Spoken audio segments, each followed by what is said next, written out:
Hey everybody, happy Monday and welcome to another Techstrong TV broadcast. I'm Charlene O'Hanlon. Today is Monday, June 13th. Holy smokes. We are just back from the RSAC conference in San Francisco.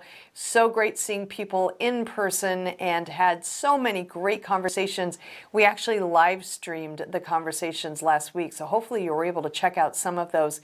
If not, we are going to have them up on our digital anarchist streaming media platform very soon, if they're not up there already, so please do check that out. But we have an amazing lineup on today's show, and we get things kicked off with a conversation between Alan and Justin Caballero, who is the Senior Distributed Systems Engineer over at LaunchDarkly. And they discuss some of the techniques that LaunchDarkly used to migrate its legacy databases to CockroachDB with zero downtime while minimizing risk. This is a great kind of case study application, and Justin and Alan really kind of dig deep into what LaunchDarkly did and some of the issues that they thought they were going to face and didn't, and so much more. So it's if you're interested in maybe moving your legacy databases off other applications, maybe this is the conversation you want to check out. After that, Alan speaks with Prasad Ramakrishnan, who is the Chief Information Officer and Chief Information Security Officer over at Freshworks.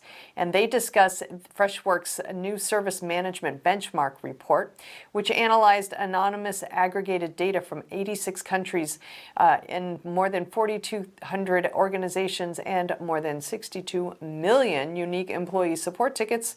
They unpacked some of the most interesting trends in IT support.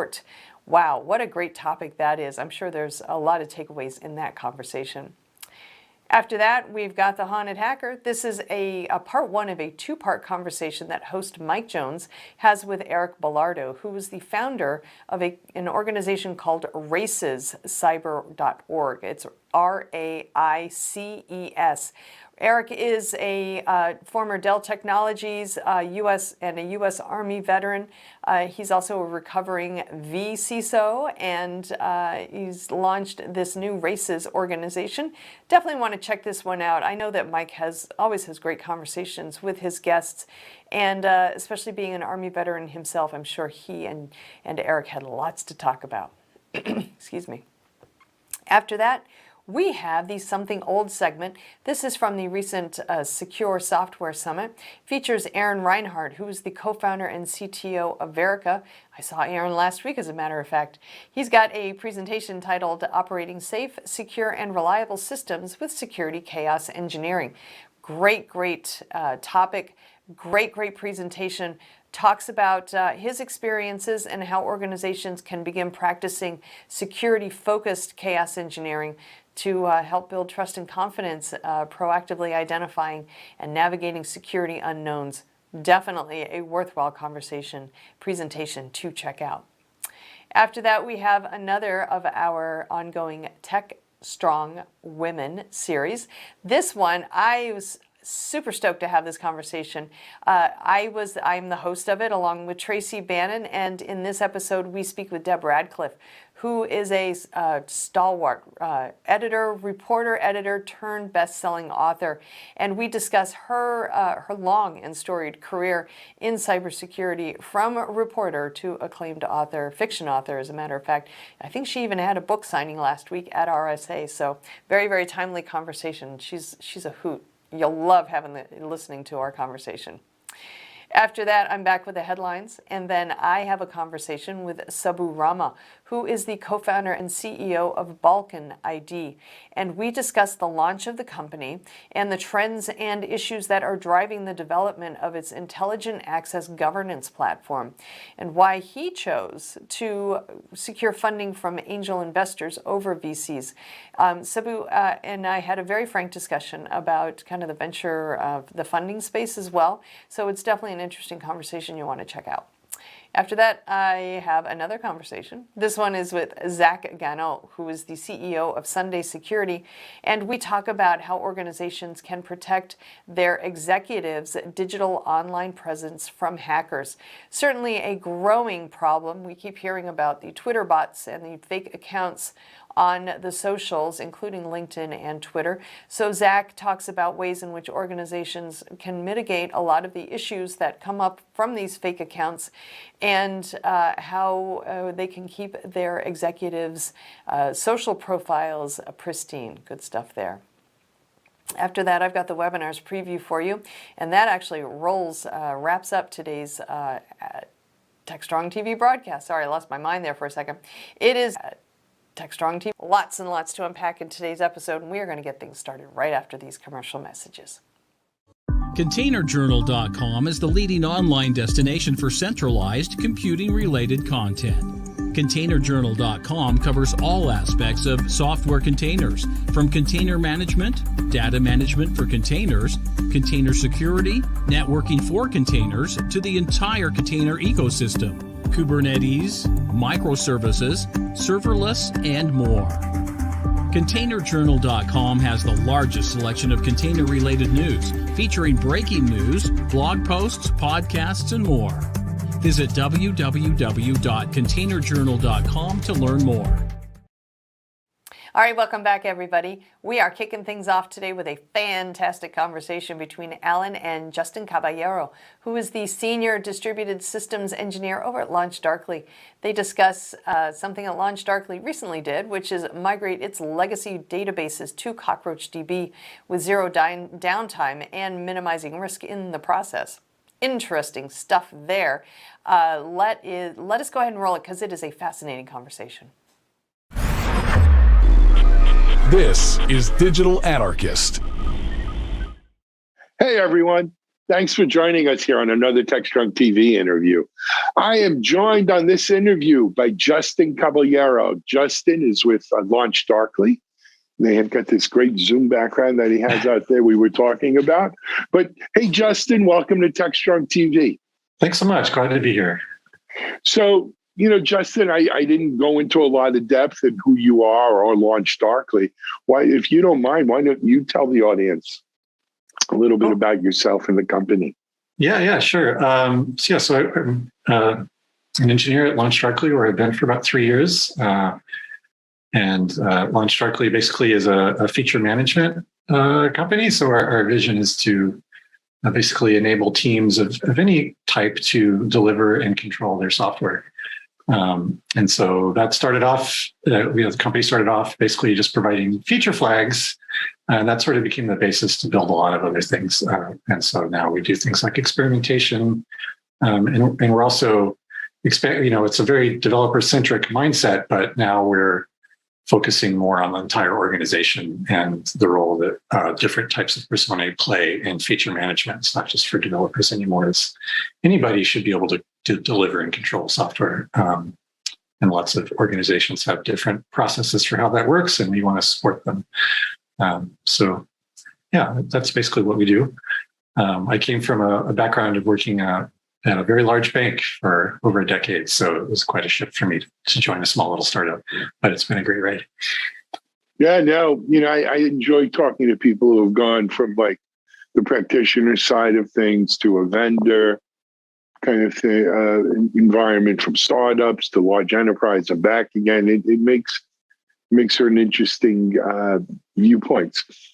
Justin, we're here to talk today, though.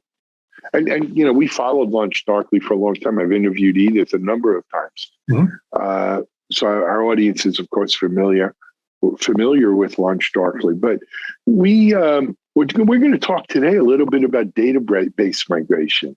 And you're going to hopefully be able to share some of your experience and tips, and maybe you'll help some of our folks out here avoid paying the idiot taxes when it comes to database migration. I'm going to assume it's based upon your own experience at LaunchDarkly. Yeah. This is something an initiative we've been doing for the past year or two now. We've been taking our time, but I think back to how we might have done this, a decade or more ago, where we would just declare a maintenance window if you were going to do something large and infrastructural like this. And today's world, we can't really do that. We can't really have any downtime. So we did identify, a couple of years ago, we're thinking, we need to we wanted to go multi-region, and we had some concerns with the databases we were using. And so we did this evaluation process where we looked around and surveyed the landscape, and we landed on Cockroach DB. But after that, there's a sort of question of, great, how do we go from where we are to there without affecting customers' experience? Right? We don't want customers to know that we're doing this infrastructural work and that all their data is moving over, right? And we don't want to have any downtime while we're doing this. So that was sort of the challenge. It's thankfully we're a feature management company, and so we have some tools that can help us with this. A lot of times when people think of feature flags, they think of changing a new customer-facing UI element or something, or like maybe if we put the shopping cart button on this side of the screen, we'll get more sales. But you can also use it on the back end for things that aren't customer-facing. So, we used our own product to basically control how things are migrated from one database to the new database. Feature flagging inside of your own tooling, basically. It's really cool though, because obviously we think of feature flags, the uses for them. It's almost, I almost tend to think of it as advanced A/B testing kind of stuff, right? That we're putting out there.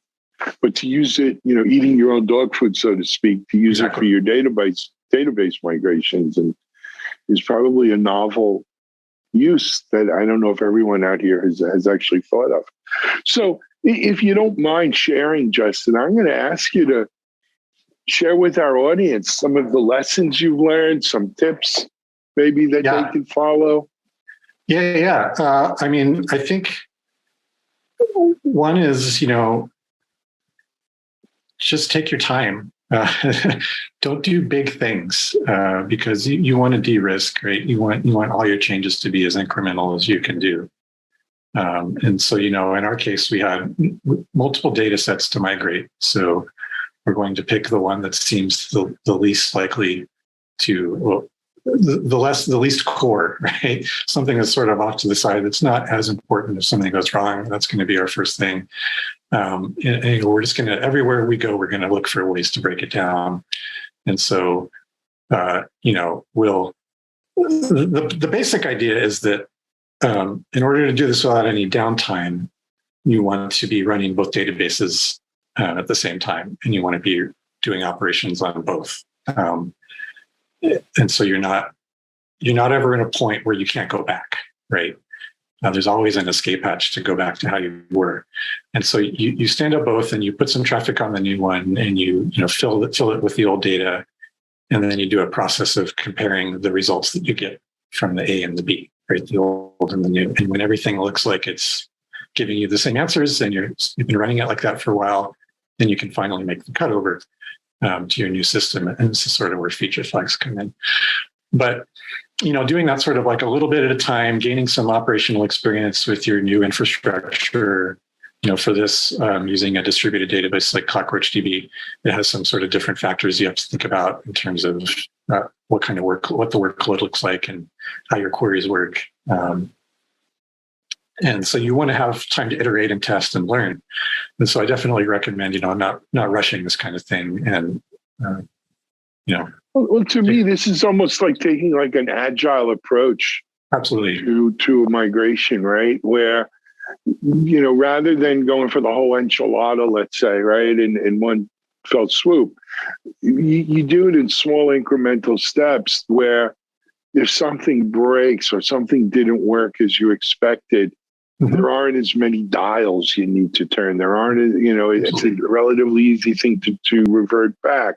It's, there aren't as many external factors in play that you got to go through this whole process of, okay, why is it not working? Is it this, this? As you're doing increments, it's easier to, it's almost like the whole feature flag thing, right? Yeah. And I mean, if using the feature flag, it gives you an instant way to turn off instantly, like under a second. If something goes wrong, boop, you just, flick it off and you're back to how you were. For sure. So when you say go slow, though, you mentioned, I think at the top, that, this has been like a year-long project for you guys. Yeah. It has been. And we could have gone faster, to sort of contradict myself, but we have a lot of other things we're building at the same time. So it's not like it has to take this long. This is your number one priority, but we have multiple, pizza-sized teams in our company, and each one is sort of slotting this work in as they see fit, within a couple of years time horizon to get us here. The ultimate goal is to be able to deploy all of our infrastructure more globally, like multi-region around the world. So we're doing that not only with the database right now, but with other aspects of our infrastructure. So it's, we've been doing it, I guess, at a medium slow speed. We could pour more gas in if we wanted to. Mm-hmm. Is there sort of your mileage may vary, right? Fair enough. Yeah. But what is there a right pace? Is there is it, what is a good measuring stick for how much you're doing, or, I think it really gets back to what I said about, as long as the steps you're taking are reversible to the greatest extent you can make them, so that you want to minimize the risk. And so you don't need to take any longer than whatever sequence of steps you need to get that minimal risk, right? So, I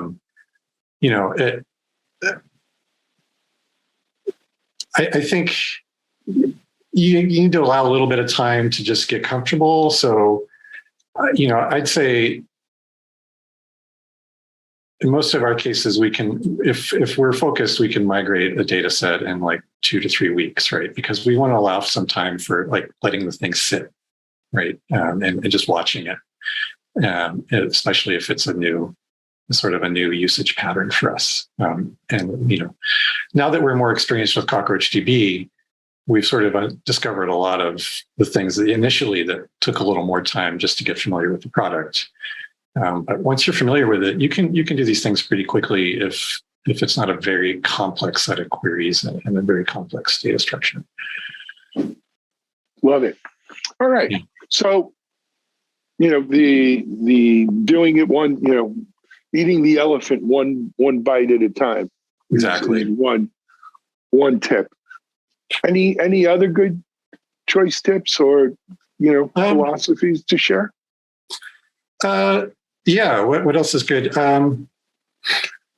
There's certainly things that I think everybody probably knows. You need to be monitoring, and you need to do, if you're going to think about switching infrastructure, you need some sort of evaluation process that's going to hopefully give you the right answer, because we're always filled with doubt when we make these kinds of choices, right?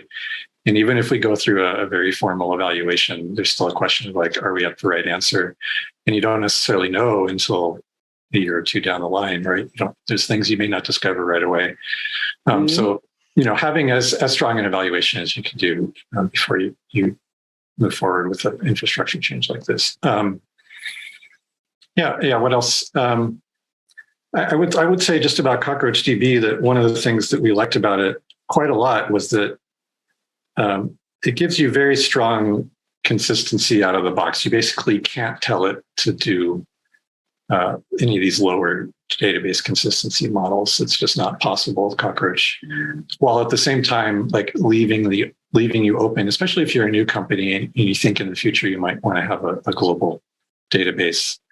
This gives you the room to get there, without having to do a migration like we did later. And it's very flexible as well. I've enjoyed working with it. So just a little pitch for Cockroach. It's nice because one of the things they borrowed was from the Postgres world was the ability to store JSON in your database. So you can do both. It's a SQL database, but you can also do unstructured data in there. So I found there's a lot of flexibility with it, which has been nice. Very cool. Yeah. And I just want to emphasize for our audience, right? Look, your experience doing this and tips was as part of using, CockroachDB as your distributed database. But a lot of this, it applies, whether it's Cockroach or another Absolutely. one of the distributed databases. These are pretty generic. Yeah. Yeah, I think that there's a sort of formula if you're doing a database migration that it doesn't really matter what the end and before state technologies are, right? You probably want to follow this formula of, sort of the dual write idea with verification. And if you want to have no downtime, right? If you're okay taking like a 5-hour maintenance window and praying that everything works out, and you actually back up in 5 hours, then you can do that. But users today don't really like that. They want their services up 24/7. Yep, agreed. Is there any? I think you said you had done a session on this topic. Oh, yeah. Was it at AWS or? Yeah, a colleague of mine and I did we were at reInvent in December. Oh, okay. So yeah, there's a video. There's so many sessions at reInvent, but out of the thousands, you could probably search for LaunchDarkly if you wanted to watch the video. I think it's online. We did a talk about basically about this, using featured flags to migrate infrastructure. The example that he covered, my colleague, was also interesting, where we moved some of our core stream processing pipeline over to Kinesis from not Kinesis. We had another system, but we did that without any downtime as well. So we were set up a new pipeline. We're writing events to both sides at the same time and verifying. Very, very cool. Yeah. So, the bottom line I think our audience needs to take from this is, look, feature flags aren't just for testing your application Absolutely. out to your customer base. You can use them for things like migrating database and other types of things. It's a versatile tool. Yeah, just one other thing I'll mention, with like a proper feature flagging system where you can do targeting based on attributes of the request or the user, it gives you a nice way to slowly shift load over to the new thing, right? You can go customer by customer and move things over. So that's another very nice feature flags. Excellent. Hey, Justin, I want to thank you for coming up. We're a little short on time today, but Okay. I want to thank you for coming up here and sharing this with us. Of course, people can check out more about LaunchDarkly at launchdarkly.com, right? Yep. And come back and keep us posted. All right. Thanks so much, Alan. All righty. Justin Caballero from LaunchDarkly here on Techstrong TV. We're going to take a break. We'll be right back.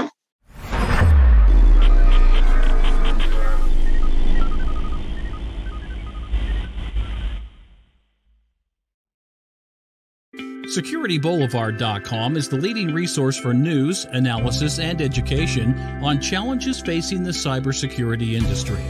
SecurityBoulevard.com covers all aspects of cybersecurity, including data security, DevSecOps, cloud security, application security, network security, security threats, and more.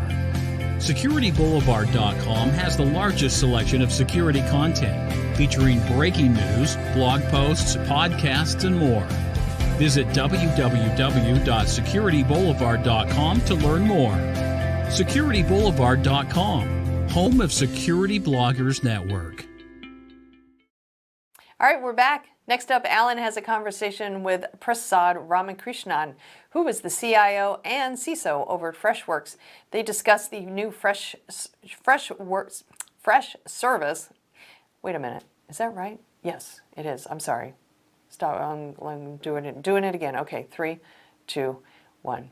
All right, we are back. Next up, we've got Alan speaking with Prasad Ramakrishnan, who is the CIO and the CISO over at Freshworks, and they discuss the new Fresh Service Management Benchmark Report from Freshworks, which analyzed anonymous aggregated data from 86 countries, more than 4,200 organizations, and more than 62 million unique employee support tickets.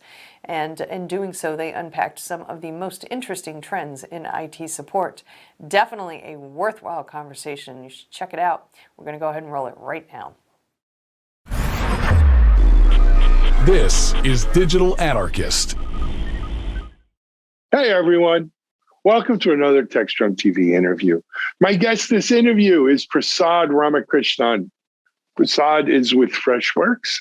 He'll tell you a little bit about himself and Freshworks, and we're going to have a discussion today about the Freshworks annual IT service management benchmark report, but we're going to get into that in a second. Hey, Prasad, welcome. Welcome back to Techstrong TV. I hope you're well.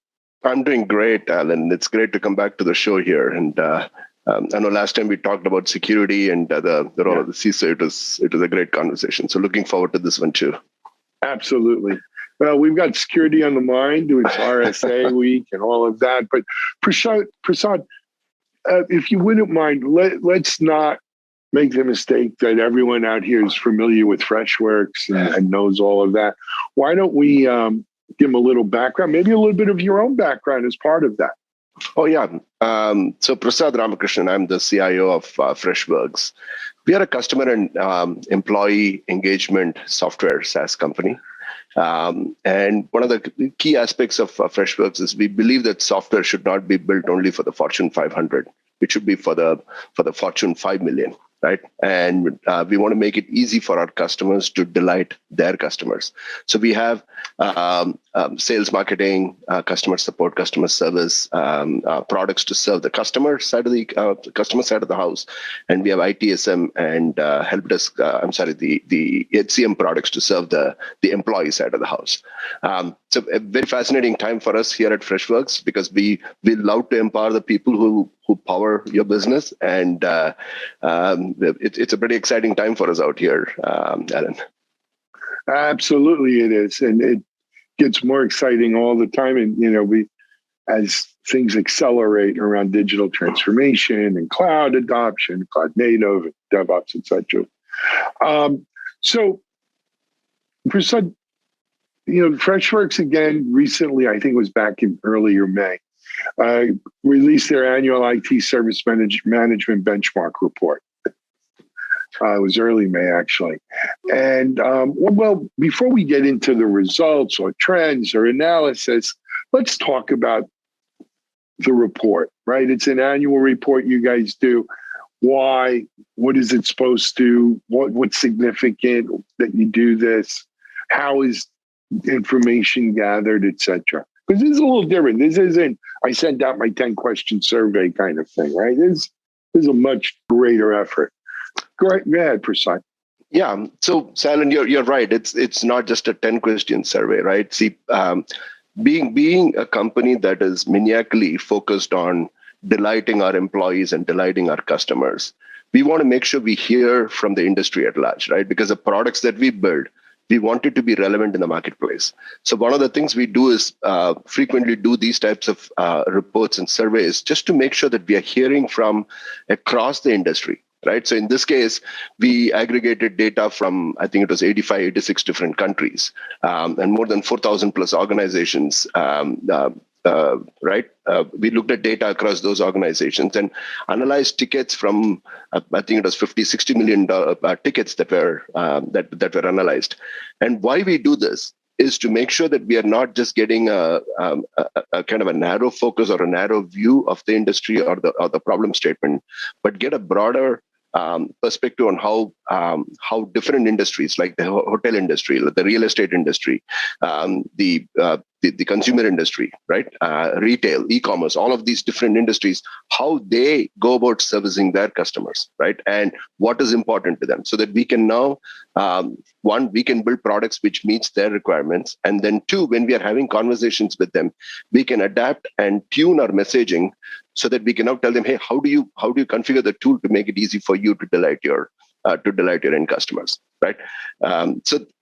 So that's a little bit of context, Alan, in terms of why we do the survey and how we went about doing the survey here. Excellent. And just to give people a sense of breath here, right? This was aggregated data, anonymously aggregated data, I should mention, from over 86 countries, 4,200 different organizations, 62 million unique employee support tickets, right? So, I mean, this is a deep well of data that we're kind of, delving into. So, I should mention, and Prasad, help me here, we don't intend to cover the whole report in detail. We only have 15 minutes. But the report is available for people to go download and cover in detail. Let's get that out of the way first. For people who want to get the report, Prasad, where do they go? Yeah, so I towards the end of the session, Alan, I can send you the link, which you can make available with the URL of your show here. That'll be easier. Yeah, some people don't like to wait though. They went to freshco.com. Yeah, freshservice.com. And they can probably find it off the front page. They can find it off our website. Okay. And I can put the URL. Well, I have the URL here, and it's in our chat. We'll try to put it in there. Not everyone watches this on their computer. Some people are on a phone or a tablet, and sometimes those embedded link kind of things just don't work, right? When they're watching it streaming on LinkedIn or Facebook or YouTube, and they didn't get it. So I would recommend go to the main website, and you can get it from there. All right. So, Prasad, with that out of the way, though, let us concentrate on what do you think the big stories are, and not just spit back the metric, but maybe you could weave in some anecdotal experience around it that kind of makes it more relevant for the audience. Yeah, great point, Alan. Just yesterday, right, I was hearing on CNBC, the Singapore as a country, because of the labor shortages, they actually have around 6,000 or 10,000 robots actually doing the work that humans would do, so that now the people that they are hiring can now do the higher order work. And I was thinking, you know what? This is like deja vu for me, right? If you look at as an IT practitioner, we want our IT service agents, our IT agents, to actually work on the higher order work, so that now we are able to do a much better level of service to our end customers, right? So every company out there, and this is again validated during from the results of the survey here, right? Where in the survey it says that IT issues are resolved 23 or 25% faster because companies have moved more and more towards automation and bots, right? And so if you look at from an agent perspective, rather than working on the mundane tickets, if you have automation and bots enabling you to automate all of these ticket resolutions, one, you're taking care of the end customer's issue that much faster. And two, you're now allowing the agent to be more productive. They can actually now focus on more higher order work, right? Where they can now look at the more complex tickets. They can now look at doing a little bit more handholding where the end customer needs that much more extra help. Right. Even in our case, right, at Freshworks, we use every one of our products. Like I mentioned to you when we talked last time, Alan, we use every one of our products. And before any product goes out or any feature goes out to all of our 55,000 customers, it is pressure tested here within Freshworks, whether it's a sales product, a marketing product, or ITSM product, Freshservice, right? All of these are pressure tested internally with all of our internal employees. And one of the initiatives we had going on last year, right, was we started deploying what we call as an RPA bot. This is basically the bot which takes care of looking at the tickets as they are coming in and figuring out which of these can be automated. The bot is actually now taking care of resolving. In my case, when I started this initiative in 2020, it was 0. By end of 2020, it was around 10% of my tickets were being handled by the bot. Now, 55% of my tickets are handled by the bot. So if you look at now my IT service agents, they actually are now spending more time because the volume of tickets keeps increasing year after year, right? Especially in this pandemic-driven world where everybody's working from home. And just as a data point, we have, even in the middle of this pandemic, we hired over 1,000 employees in 2020, in 2021, and we continue to hire more and more employees. We need to make sure that we are efficient in terms of the way we are onboarding employees, efficient in terms of the way we are deploying and giving them the tools that they need to do their business, right? And so the survey also kind of validated some of this, right? Whether you take it in the hotel industry or whether you take in the real estate industry, the more and more you are using automation and AI and bots to service your customers, you can make sure that one, the employee, the end customer becomes happy because they get their the reply to their question instantly. They get instant gratification, and two, it also frees up time. So that was. If you ask me, what was the big aha moment that people will get looking at the survey, you can resolve a lot more of your issues faster through automation and through AI, right? Absolutely. Excellent. Kind of freaks me out. Look, I've been doing DevOps.com for 8 years, 9 years, something like that, 8-9 years. And even before DevOps.com, in my 30 plus years in IT, we've all heard the automation story, right? Your job's going to be made obsolete. Robots are going to do it. Software is going to do it. Software is going to write its own software, right? And so forth. And here's my real life experience. In all those years and hearing all these stories, I have not seen anyone kind of lose their job to any of that, right? It always winds up creating more jobs, better paying jobs, more interesting jobs. I think what we've learned is that automation does the repetitive stuff that no one really wants to do, right? And allows you to do things that are less repetitive, more interesting, and quite frankly, more valuable, right? And so I don't think anything here has changed. I think that's really the goal. So anyone listening to this shouldn't be hitting the panic button that, over in Singapore, robots are taking people's jobs away, right? Or IT automation is eliminating help desk or whatever you want to call it, right? That being clear, it always winds up making more jobs for people. Yeah, it actually, and the last point you said, Alan, is the point I wanted to amplify, right? It actually creates more jobs. The reason being, one, you have now a set of people creating these AI and chat powered agents, right? Where you now have because there's a lot of engineering that goes into that. It creates jobs. And two, even from an agent perspective, just think about the scenario.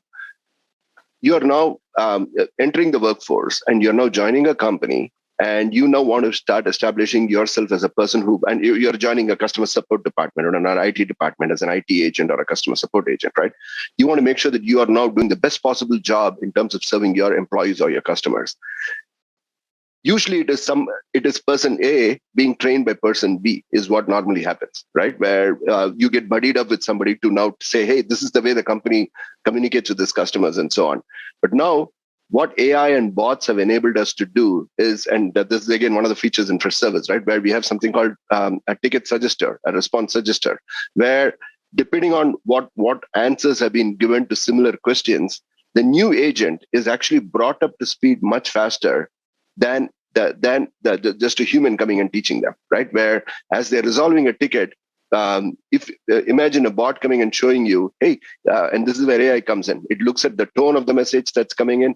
It's looking at the urgency of the issue and say, hey, here is how other agents have responded to this type of an issue, so that you're not spending time thinking, what do I write? How do I respond? Instead, you're spending time now saying, you know what, let me take what was already done before and use that to now tailor the response that I want to give to the end employees, right? So from an employee satisfaction perspective, it gives the employee who's providing the service that much greater satisfaction, and the person receiving the service gets a more professional reply, right? So it is a win-win all around, right? So the myth that AI and bots are going to make people lose the jobs is not real. On the contrary, it's actually created more the ability for employees to do higher order work, which makes their job more fulfilling, right? Excellent. True. We spent a lot of time this, so we don't have a lot more time, but let's talk a little bit more.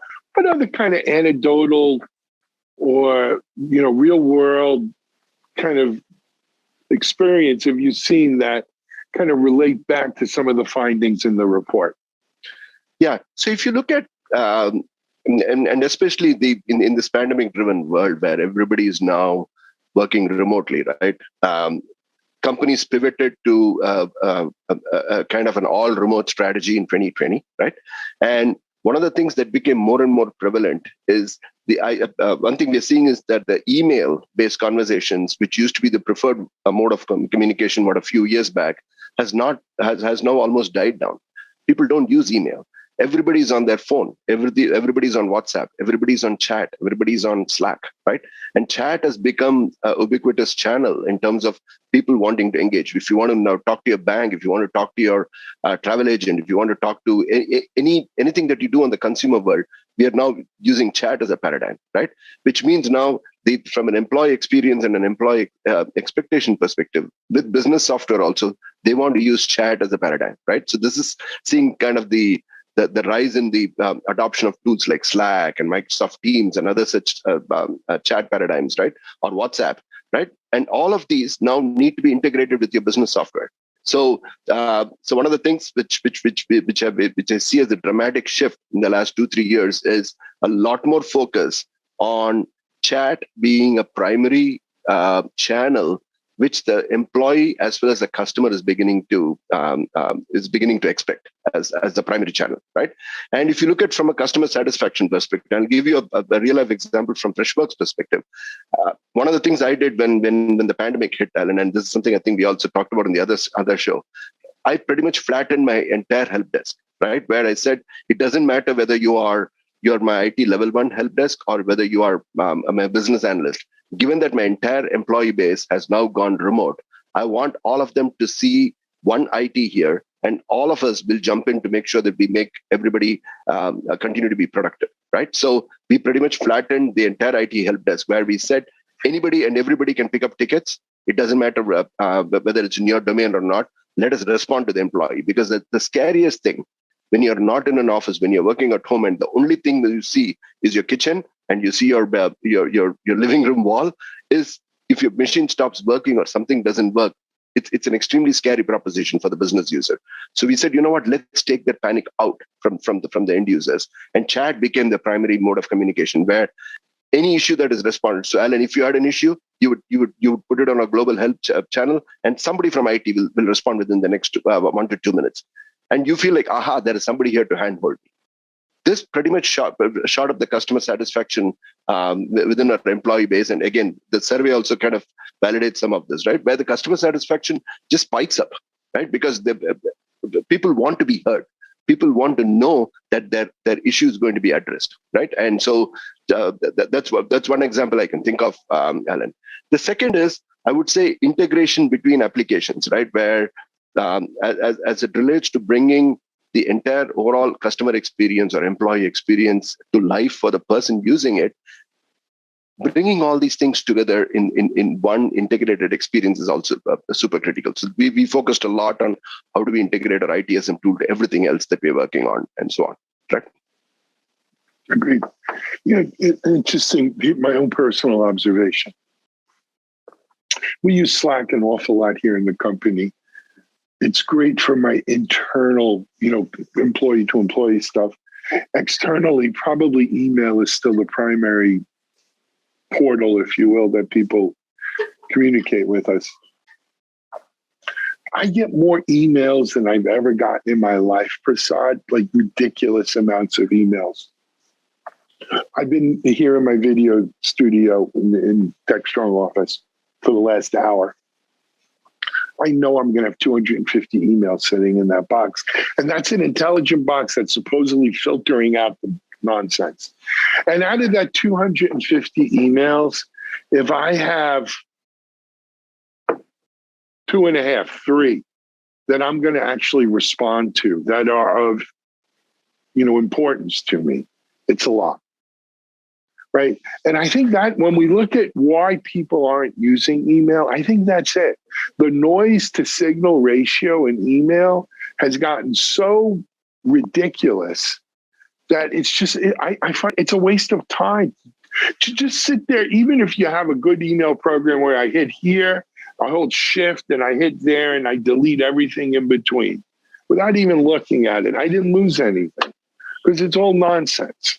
And I think that's one of the things that has driven us to use, besides the instant on off of chat and Slack and Teams and all of that, it's just email. The spammers have won. They've stopped us from using email because there's just so much ridiculousness in there. Yeah, and I think you hit the nail there, right? It's the signal to noise ratio, right? It gets back to productive and unproductive time, right?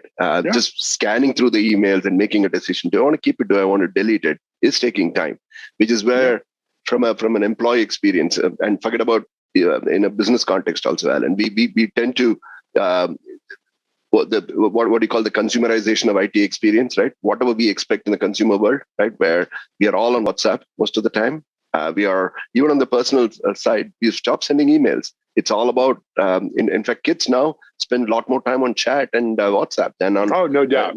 Yeah, right. And so it's pretty much become an instant gratification type of a culture, which has come into the business software, right? And employees have an expectation of a superior experience here, right?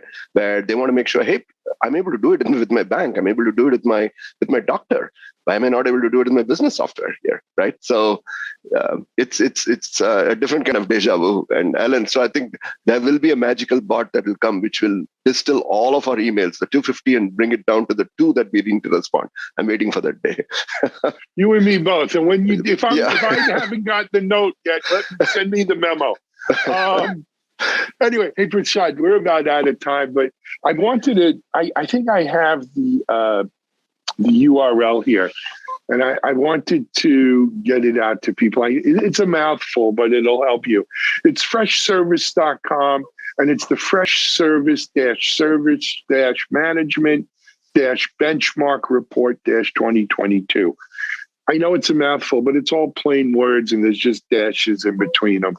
Or you can just go to freshservice.com or Freshworks and hunt it down from there. But it's well worth your time to go check out and see some of these reports. Look, this is our work habits, our work regimes changing right before our eyes, and sometimes it takes a report like this to make you realize, wow, it is different. This isn't the way it used to be. Prashad, thanks for coming on. Don't stay away so long next time. Come back again and talk to us. Totally, Alan. And one thing I want to just drop one of the upcoming reports that our team is working on, right, is this state of software at work, which just hits upon one of the points that you brought up, right? The whole workplace tech, overall employee experience, and so on. So I would urge the viewers to look for that report that is coming from that's coming out. You'll come out and tell us about it. I will come and tell you about that because I love to talk about employee experience. All right. I'm going to hold you to it. All right, Alan. Thank you. Prasad Ramakrishnan here, CIO Freshworks on Techstrong TV. Taking a break. We'll be right back. Thank you, Alan.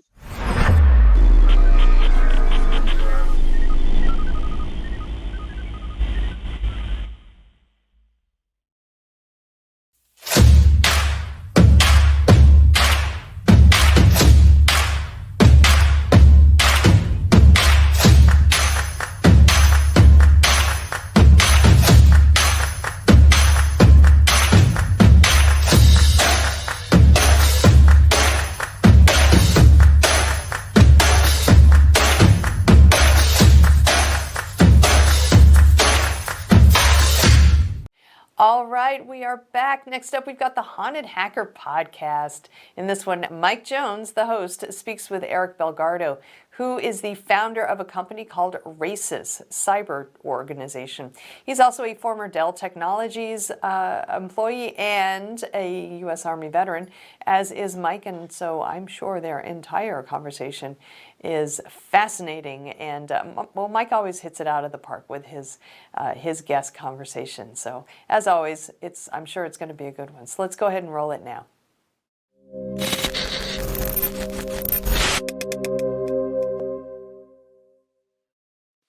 Welcome to the Haunted Hacker Podcast version June 1.0. Today we have a good friend of mine, Eric Belgardo, on, and he'll tell his story about how he got into cyber and some other interesting stories, I'm sure. So news, just got back from Techstrong event in Boston. Thank you to everybody who showed up for the workshop. It was cool. I enjoyed spending time with you guys. Salem, if you get a chance to go, it's a must see on everybody's bucket list. I don't care how much you hate Halloween, you've got to go. I have a blast there, by the way.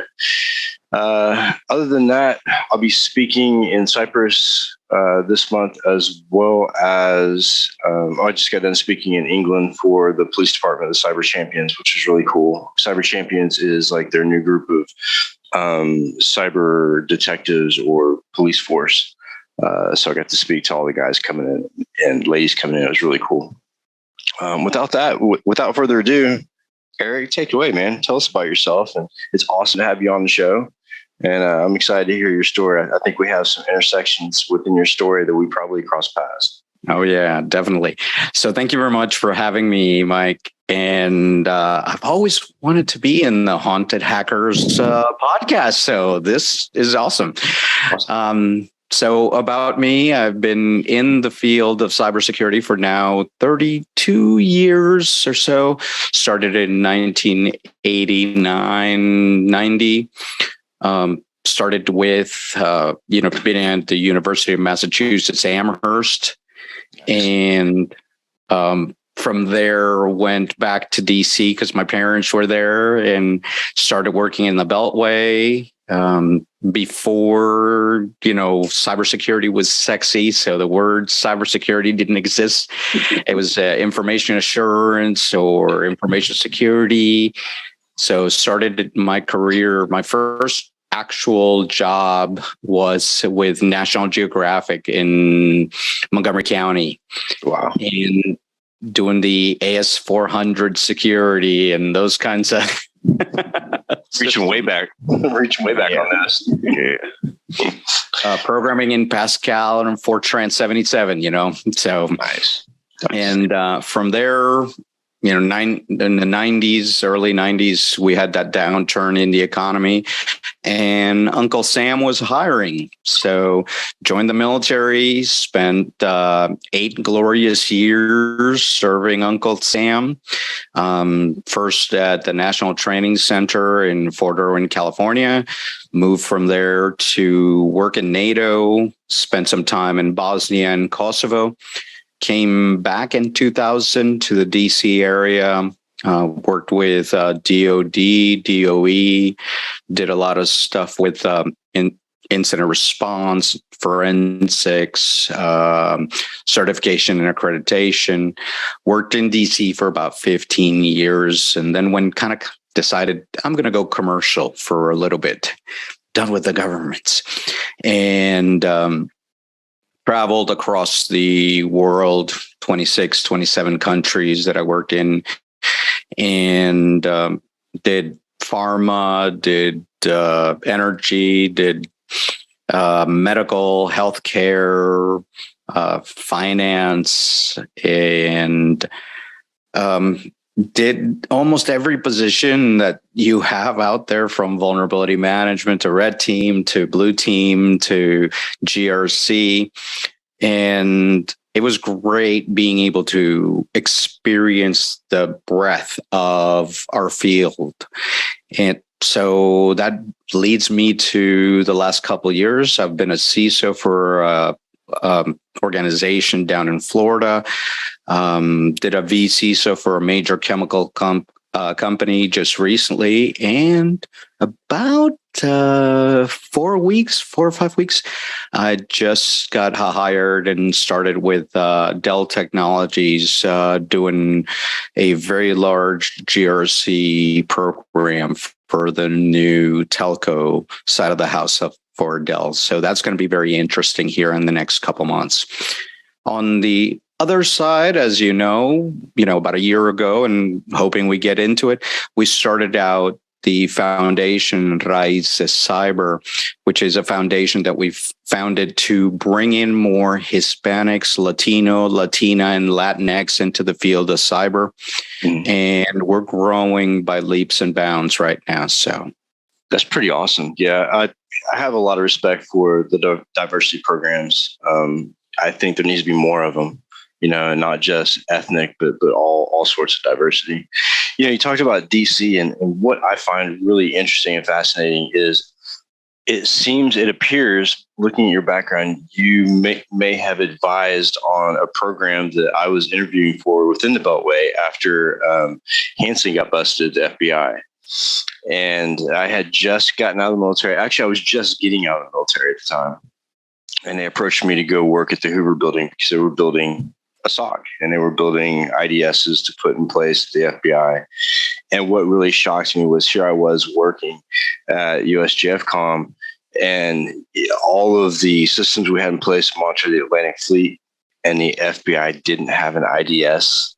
That blew my mind. The nation's secrets are sitting in this one little building with no security.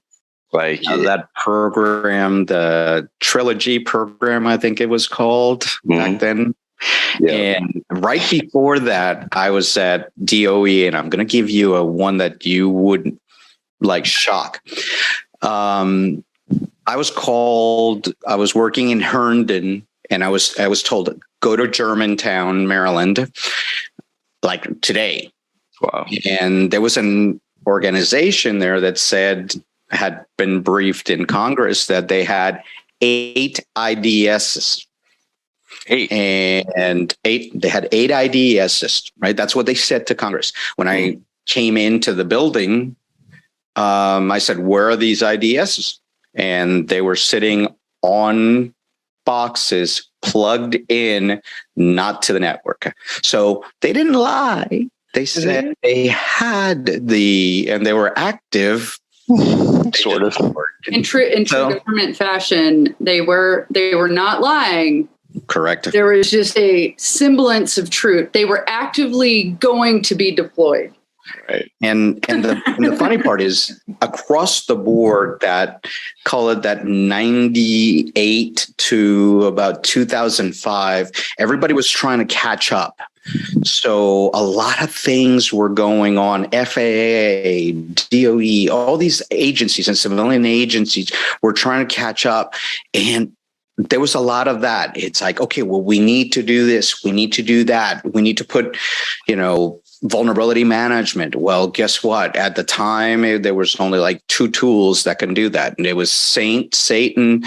And we didn't even have the tools that we have right now. I think Nessus Tenable was just getting started. And so we had a lot of these technologies that were just coming up, and nobody knew how to deploy them. So it was like, you're security, you're it. Go. I don't care if that's not your side, but go do it. Yeah, it's crazy. And just to know that those organizations, it was like the internet was there. It wasn't like the internet, had just been thought of. It was there and established. And they had all this lead time to build these defense systems because, one would think, well, we're connecting our computers to the rest of the world. Maybe we should protect them, especially if they have American secrets on them. But they just, hey, we'll just free gun it for a while and see how it goes. And then Hansen gets busted, and all of a sudden, there's a huge project by Lockheed Martin and some other DynCorp and some other people that wanted to get in there and create a secure environment, which it shocked me. I didn't take the job because the job was not paying what I needed to live with inside the Beltway. Yeah. Because I don't know if anybody else, listening has lived in DC, but commuting into DC from outside the Beltway is a nightmare. So good luck with that. Definitely. But the good part is that I was in the red line. So from my house to the metro was like 10 minutes. Wow. So, but it was exciting to ride the metro every day. Oh yeah, for sure. And DC is no joke. I was born there, but I didn't live there my entire life. The cost of living there is not cheap. Especially in like Northern Virginia, you're going to pay some prices. Anyways, so yeah, that's a pretty interesting background, and I really like the group that you started, the ethnic group that you started to bring people in. How do you pronounce it again? Ra, like the god Ra. Ses. Okay, gotcha. Raices. Okay. Cool. Yeah. We just had a thing in the Discord, by the way, about like we should have a way to like teach people how to pronounce it. But I think part of the problem, Eric, is we've got to put our little tilde on there. Well, and the name has a very interesting story. So raíces stands for or translates to roots. Nice. So the way that I chose it was root is very important to all of us in security, and roots or heritage is something that binds us all. So I said, that sounds good. But that's the origin of that. Raíces is the roots and also root. So Awesome. So tell us more about it. Tell us more about the organization and what you guys have planned and what's going on, and just give us a pulse on what you're doing over there. Wonderful. Yeah, definitely. So currently we are at 10 city chapters across the United States. We've got about 1,000 members. We've got about 400 or 500 in the Discord, but we've got about 1,000 members across the United States and some chapters internationally, believe it or not. There's been interest from like Germany and Poland and different areas. So that caught me by surprise. The reason we did this was, I'm originally from Puerto Rico. And for the first 20 some years, there was nobody that looked like me in most rooms that I was in. And I've always wanted to do something, but I never had that trigger. And last year, one of our members came back from DEF CON and said, I think, and it was hybrid, so let me give you that. But she said to me, first, there were no diversity groups there, and she can count on her hands how many Hispanics were there. Right after that, about a week later, the Aspen Digital Group Institute came out with their diversity in cyber that they briefed Congress. And the number that stuck out was only 4% of the cyber workforce identifies as Hispanic, Latino, or Latina. So why do you think that is, though? If I knew that, I'd solve for that. No, but the reality is, and this might be controversial, in the Hispanic, Latino, Latina culture, you get told as you come out of school, you get told, these are the fields that, these are the fields for you. It could be service, it could be anything like that. And it's only a very small population that actually makes it. Same thing with other diverse groups. They get told, I'll just use the traditional, and I don't mean this as anything. It's like, women, you're going to be in the house, or, you're going to be a secretary or something. That, and I don't believe that. So let's get that right. Neither do we.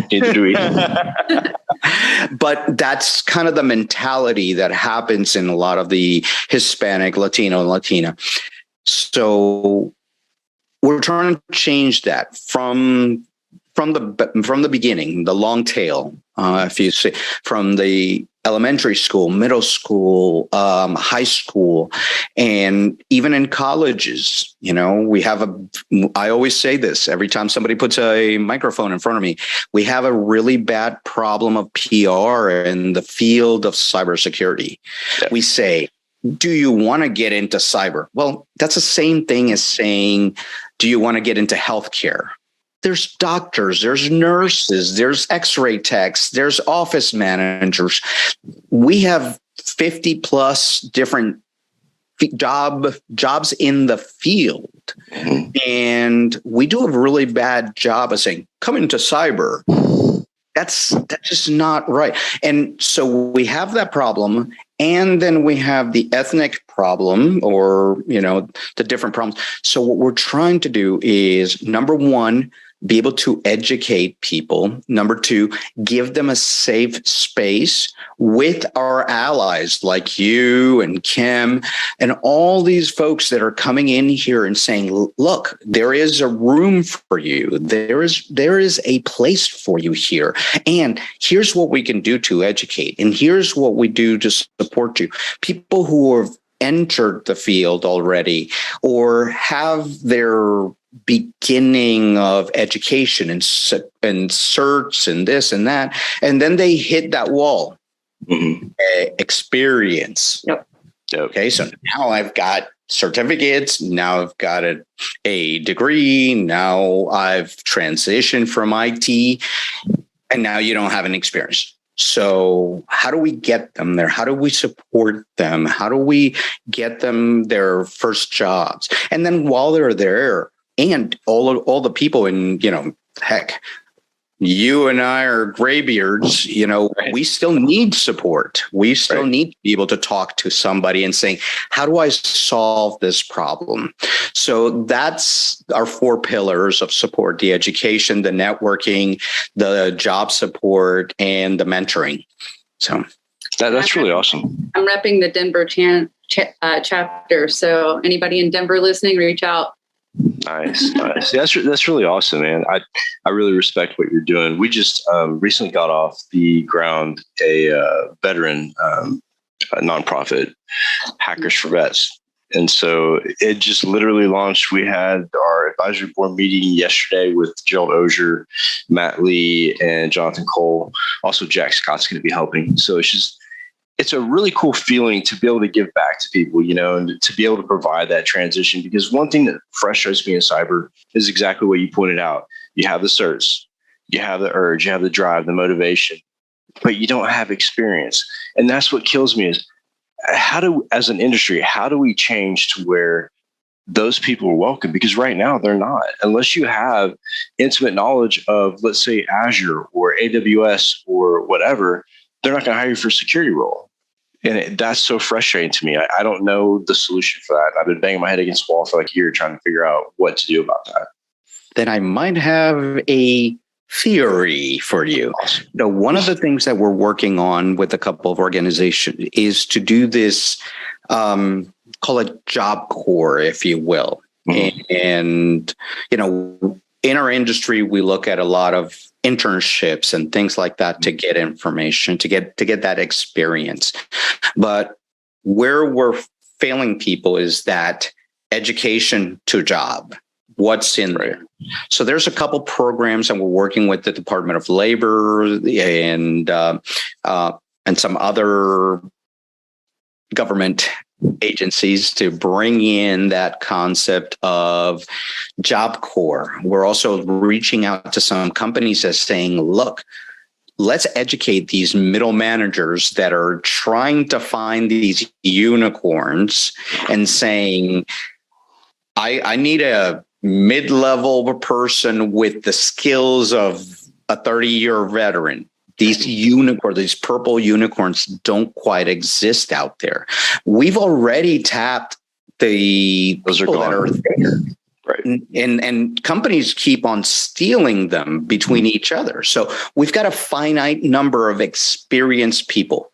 And then we have what I'm seeing is thousands of people that are doing their education, that are working to try Hack Me and Hack the Box and INE and all these other, education areas. And they're ready. They're hungry. They want the work. And we're sitting there going, well, you don't have a CISSP for an entry-level job. What? Who cares? I saw something the other day. Now, this company in particular, I have a grudge against because they have a tendency to hire the lower of the low. And I hate to say it, but they're typically known it's like a mall cop. You see them at the Walmarts and all the different places. And hey, it gives people jobs, but they do not pay well.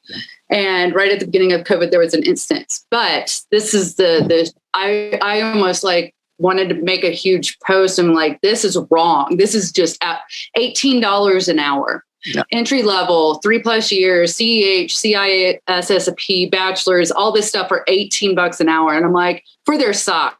Yeah. And you got to call those out. That is the worst thing I've ever seen listed.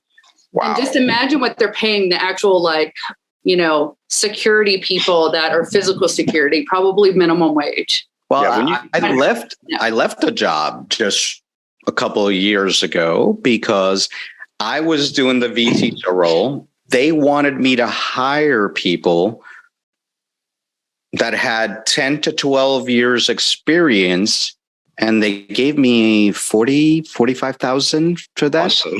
Awesome. And I looked They at give that much in like commissions to recruiters on a day, like depending. So that's why it's important. That's why, going back to the education part, I don't think that, or in certain respects, I think that's something that we're failing our middle managers, people who are in the industry. These are InfoSec, security, red teamers, blue teamers that are now taking these teams or being a manager for the first time. And they want somebody to do 3 jobs in one because they feel they can do it. Right. It's not that the job is there. Right. Look, you can hire 3 people for the price of 1 experience and get a larger team. There's different strategies to bring in more people. They always say, well, we don't have time to train. We're already too busy. Again, sometimes you have to slow down to catch up. That's a red flag. At the rate that they're doing. And my biggest thing right now is if you want a unicorn, hire somebody with less experience, less money, train them and give them a bullhorn. See, that's what we do at the company I work with now. The thing I pride myself in is bringing in interns and then giving them a full-time position as they graduate through those ranks. And there's such a self-fulfilling factor. I know it's like super, super selfish, but to see someone come in who, may have worked at a restaurant or a coffee shop or something, and see them go from that to, hey, I found this on the client's network. This is what I think. What do you think? That, to me, that's success. But the problem is amazing because we did that. I used to manage an MSSP in Arlington. And the reason they call me the cyber papa is, well, I've got 8 kids, but that's a different story. On the other side, I brought up a lot of people and I built a program in our SOC where we had the interns. Once they proved themselves, we got them part-time jobs. And once they proved themselves, they were full-time. We did about 100 of those over 2 and 3 years. We did about 100 people and we brought all these people and I mentored them and I had my team mentor them. And these are people that were, like you said, baristas or, and now look, I look at my LinkedIn and I see where these people are and they're managers and directors and stuff. And awesome. It's that pride that you get. See, I think for you and I, like going back, we're about the same age. I think we determined we're like maybe a half a year off or something. But so like, I think that our generation looks at management and leadership differently because when I was in Dallas last year, I had one of my first bosses show up to my talk. And to me, it meant a lot because I still look up to that guy. But it seems like, I don't know, maybe things have changed since we were growing up and the generations now, but it's, let's see how fast we can get to the top. And what I'm seeing a lot of is, let's see how fast we can get there and let's not pay much mind to how we got there.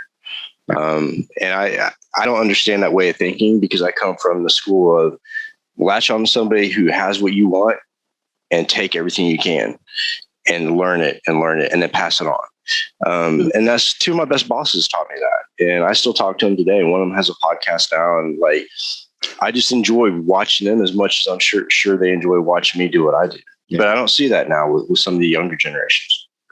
I don't know if that's, well, I guess I can kind of see that, but I mean, there's so much on social media. Everybody's giving back. It's kind of like, do I need to do one more thing, or how there's that side effect of social media. I'm not good enough, or do I want to put myself out there and not be seen, and that causes more damage to people that may or may not need it. So I can kind of see where like that social media could have an effect on that. But I mean, and that imposter syndrome that everybody, bad.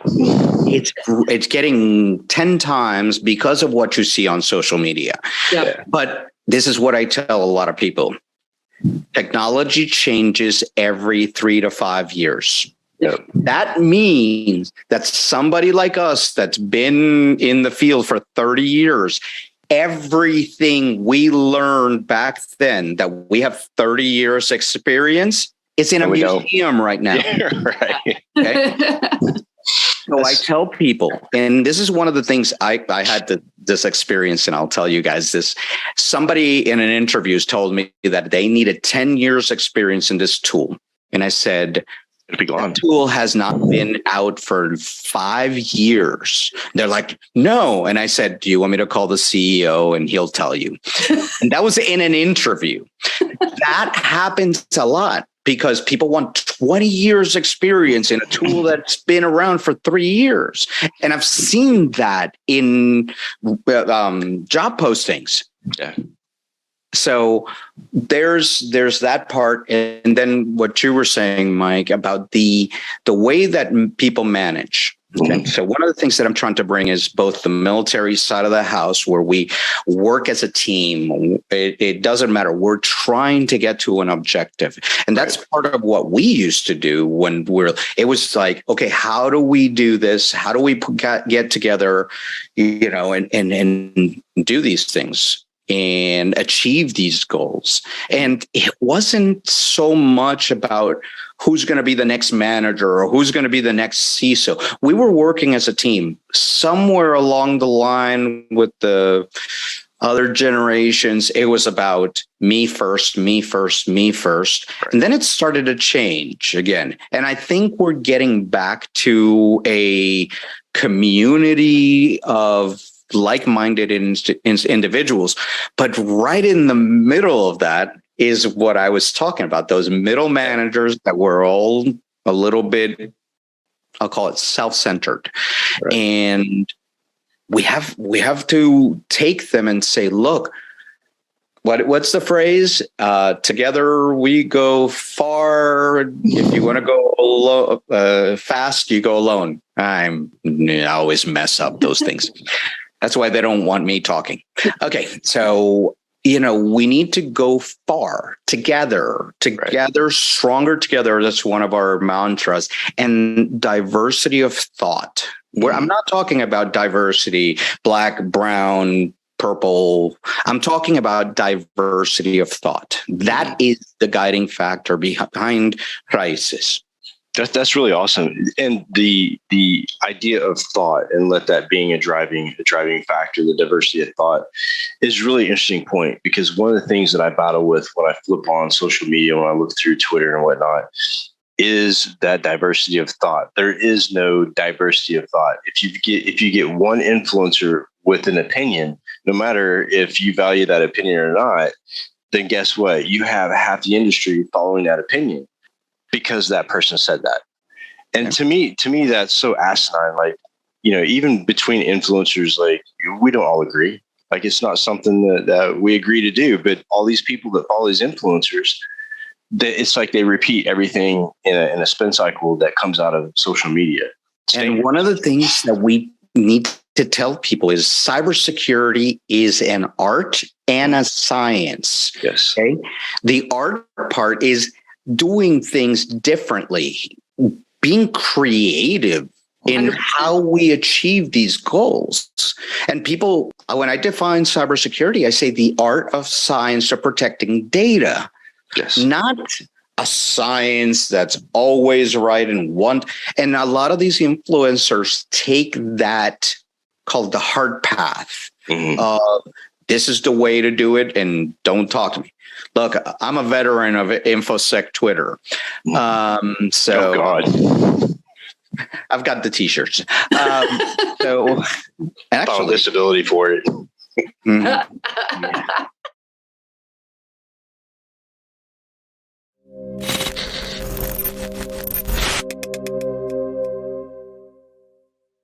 CISO Talk, to hear how real-world CISOs are dealing with today's real-world issues. From enabling secure remote workers to accelerating secure cloud adoption, defending against a pandemic of security attacks and beyond. CISO Talk covers the cyber topics you want to learn about. With your hosts, Unisys CISO Matt Newfield and Media Ops CEO Alan Schimmel, featuring a revolving panel of CISO cyber experts. This is where CISOs talk. Join us on digitalanarchist.com and Techstrong TV. All right, everybody, we are back. Next up, we have the Something Old segment. This is from the Secure Software Summit that happened a couple months ago. This one features a presentation by Aaron Reinhardt, who is the co-founder and CTO at Verica, and his presentation is titled Operating Safe, Secure, and Reliable Systems with Security Chaos Engineering. Definitely a worthy topic, and Aaron is an expert in the field, so he's got it going on when it comes to security chaos engineering. Fascinating presentation. Let's go ahead and roll it now.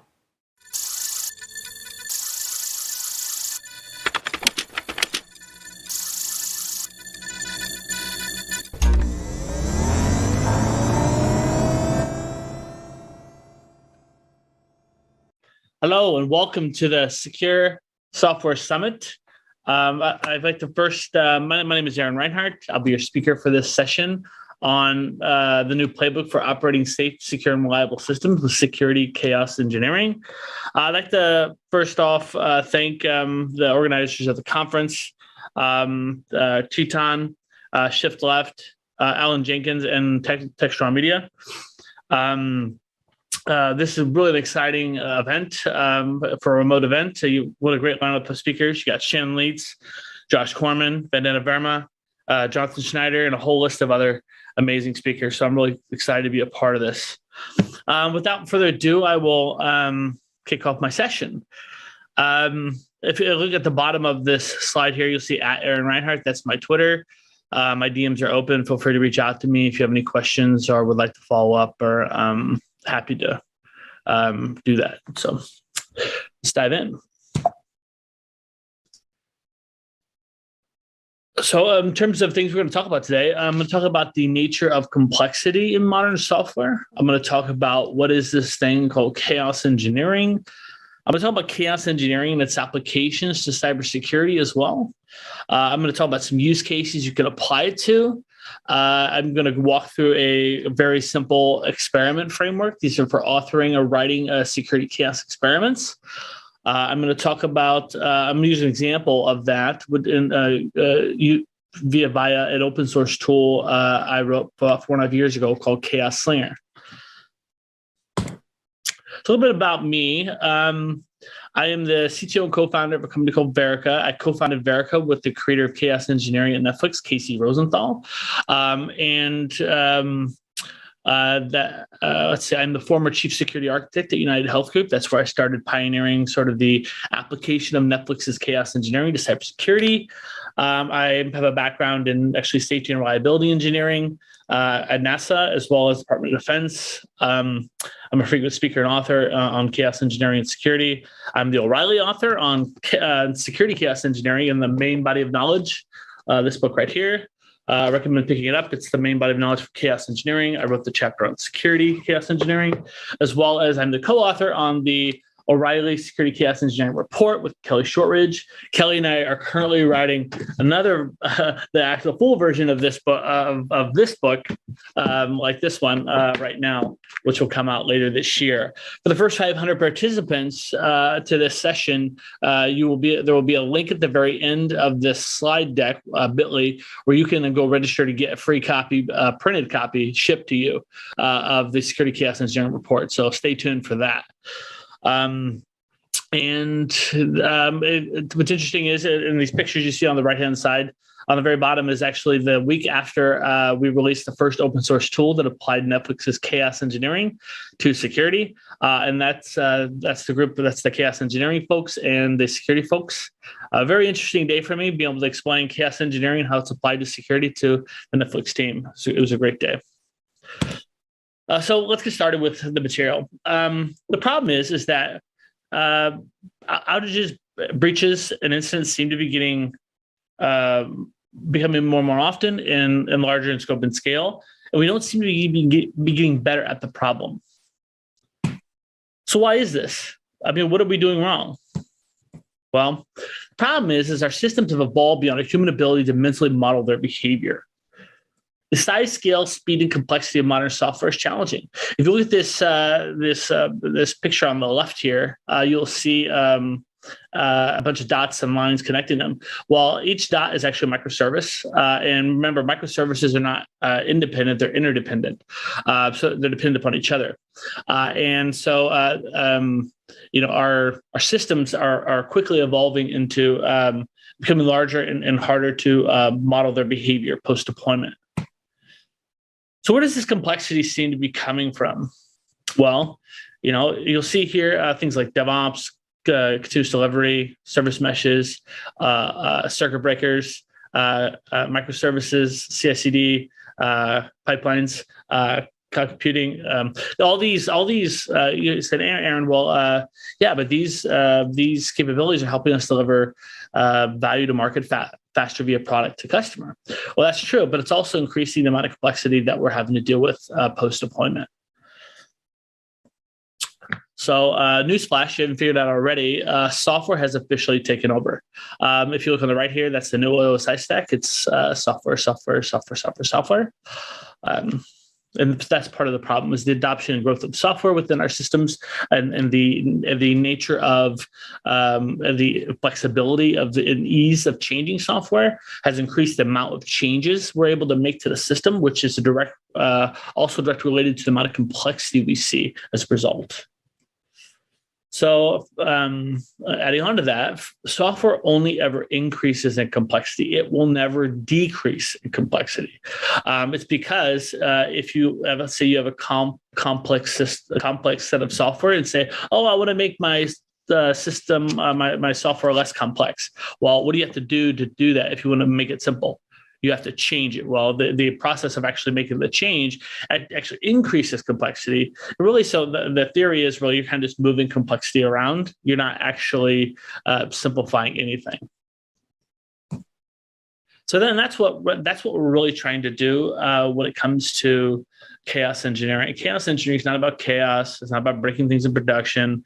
That all sounds cool, right? But that's not what it's about. It's actually a much more practical instrumentation technique.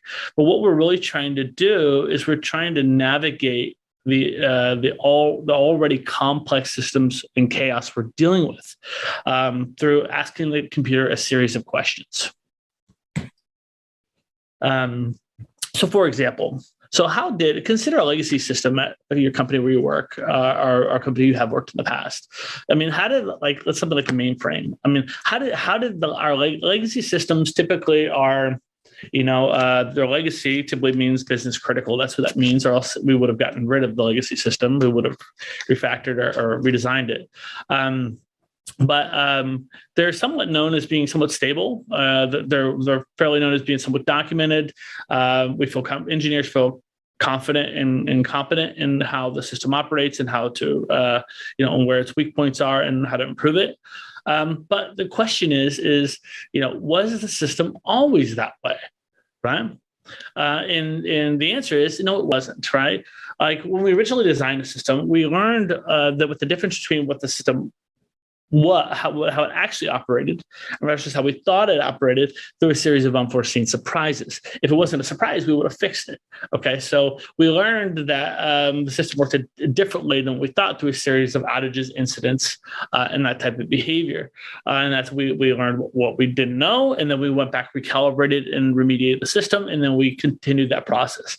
The problem with that way of working is that it often leads to pain, right? Pain in terms of the customer having pain in terms of an operating experience, or engineers, people operating the system having to encounter those types of events during, high caliber business outcome type of scenarios.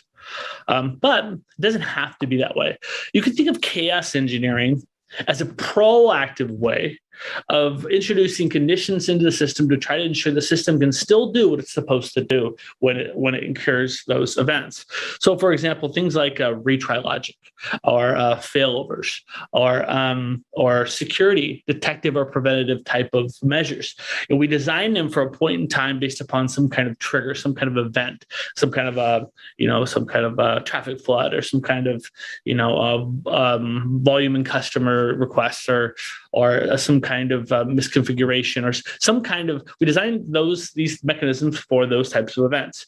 What happens is engineers today, because of software, and they kind of always have even before software, they're constantly in there changing the system. They're in there changing the system a lot. So when we originally designed the conditions based upon our knowledge of the system, the system has actually changed a lot since we originally designed that retry logic, or that failover logic, or that detected measure, right? And what happens is when those conditions or those triggers actually occur within a system, are those mechanisms we designed may not perform as well as we think they are supposed to. So chaos engineering, what we're doing is we're proactively, before there's a problem, right? We're proactively say, hey, computer, under the conditions that you're designed to perform under, do you perform the way you're supposed to? We do that by introducing the conditions themselves in a controlled manner, considering things like blast radius and there's a whole series of things you consider when you do these experiments. Highly recommend you picking up either one of these books. They described it very well on how to approach it. We introduce them in a controlled manner to ensure they're ready to meet the demands of that we originally designed the system to meet. So we also forget that systems engineering is a very messy exercise. It's we often forget, I believe, it's because our brains have to simplify complex things in order to create order and organize them in order to synthesize outcomes, results, and solutions. And so, for example, in the beginning of a systems lifecycle, we love to think the system looks like this, right? We have a plan. We know how much time we have. We always need more time for software, right? We have the resources, we have our code repositories, we got our Docker images, we've got, our different environments, our lower environments, our upper environments, staging, prod, QA, right? And then, of course, we have that nice 3D diagram of our AWS instance that we're going to deploy to, right? The reality of it is, actually, our system never looks like this. It never is this simple, and it never, we just love to believe it is. So what happens is just quickly after the system goes live, we start learning about how the system actually operates through a series of unforeseen events, right?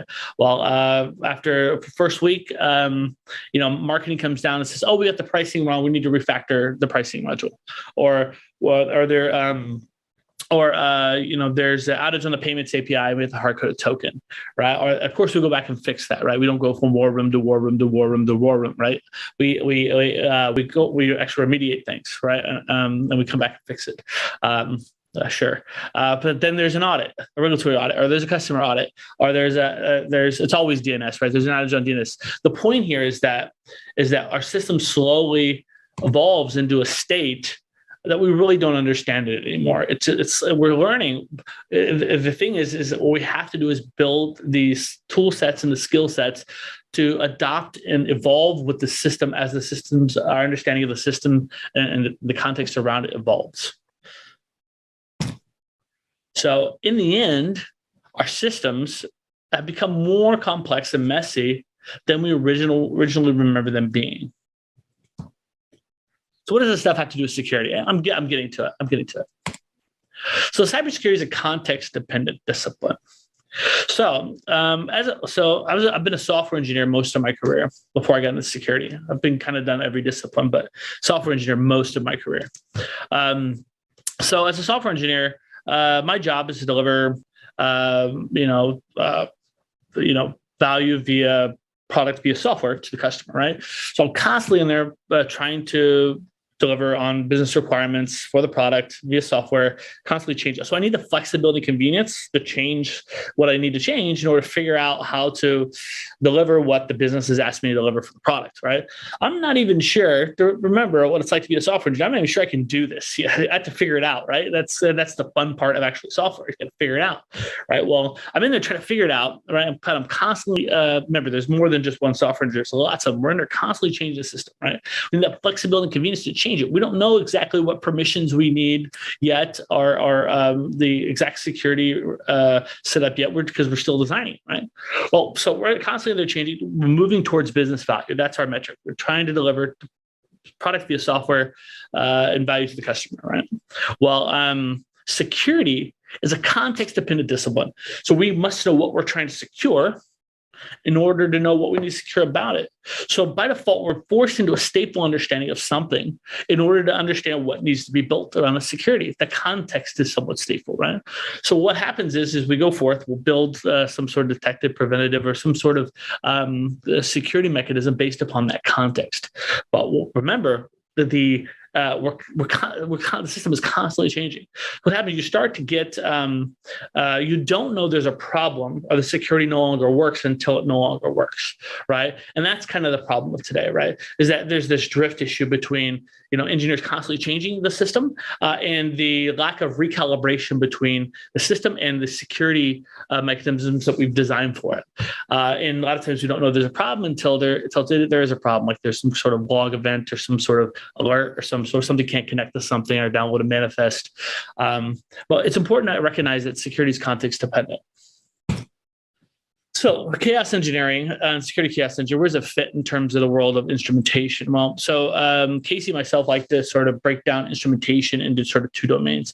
There's testing and experimentation. So testing would be the verification or validation of something you already know to be true or false. It's a binary thing. We know what we're looking for before we go looking for it, right? So in our world, that could be a CVE, an attack pattern, a signature, those sorts of things, right? Well, in the world of experimentation, we're trying to derive new information that we previously did not know. Things about the unknown kind of behavior. Trying to drive a better understanding and provide that context back to the people designing this and delivering the system. So how do we typically discover when our security measures fail? Well, typically we discover when security fails during a security incident. Some sort of security incident is launched as a result of either some sort of footstep in the sand, meaning a log event, a stack trace, or some kind of alert, some observability types of events that tell us what's going on inside the system through its external outputs.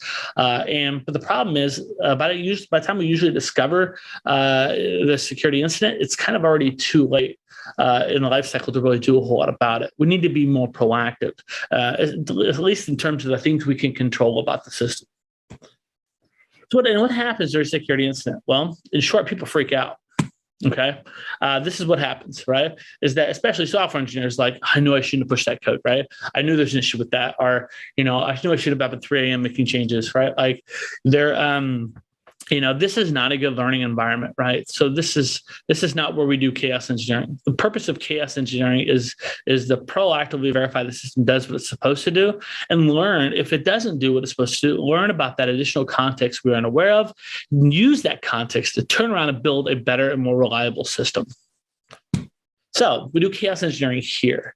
Well, there is no active war room. There is no active problem. We do it to proactively verify that before we need these important critical system capabilities to function, that they can do what they need to do.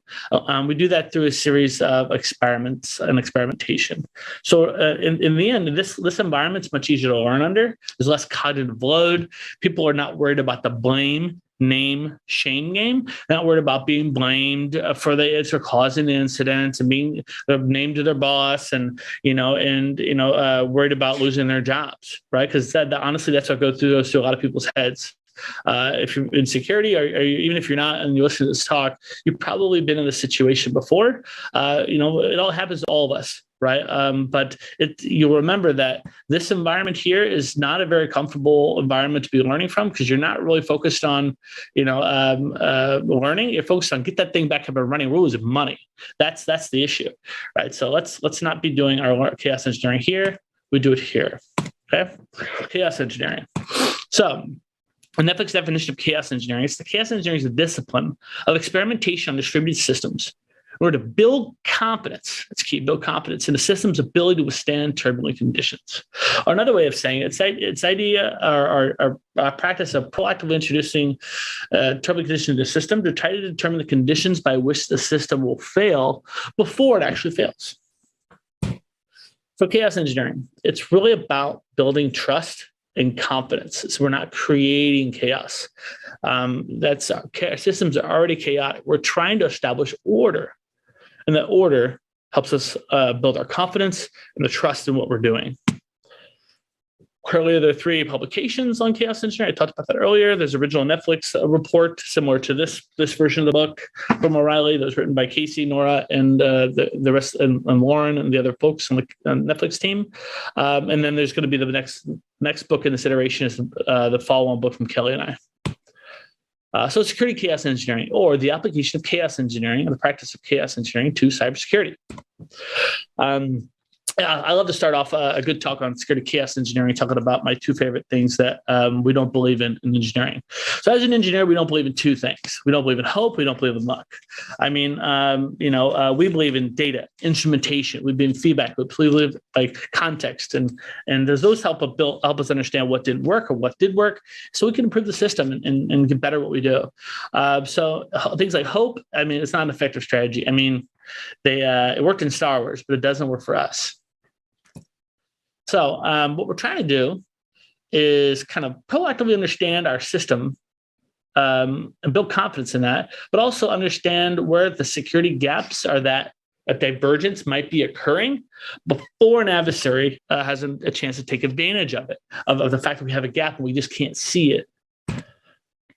So here's some use cases you can apply security chaos engineering to. I'm finding almost every day that somebody's applying it in a different way, but some of the main areas where people get a lot of value from doing it are security control validation. A lot of this is like architecture type of validation, verifying that security controls work the way they're supposed to, when they're supposed to, they're placed correctly, they're effective, they trigger under the right conditions. And that's kind of where I started doing it. Incident response is also a great use case. We'll talk a little bit more about that. Security observability, understanding how effective your system observability, things like your monitoring, your alerting, are at detecting certain types of events. So that's key.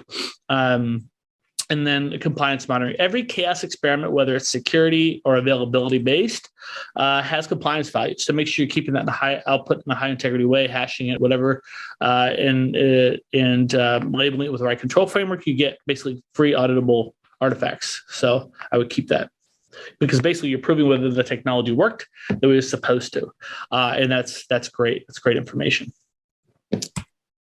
So incident response. Well, the problem with the incident response is that it's a response, and that's the nature of the problem with the process. And so security incidents are somewhat subjective. No matter how many people you have, or how many fancy security controls you have, we really don't know much about what's happening or what's going to happen. Right?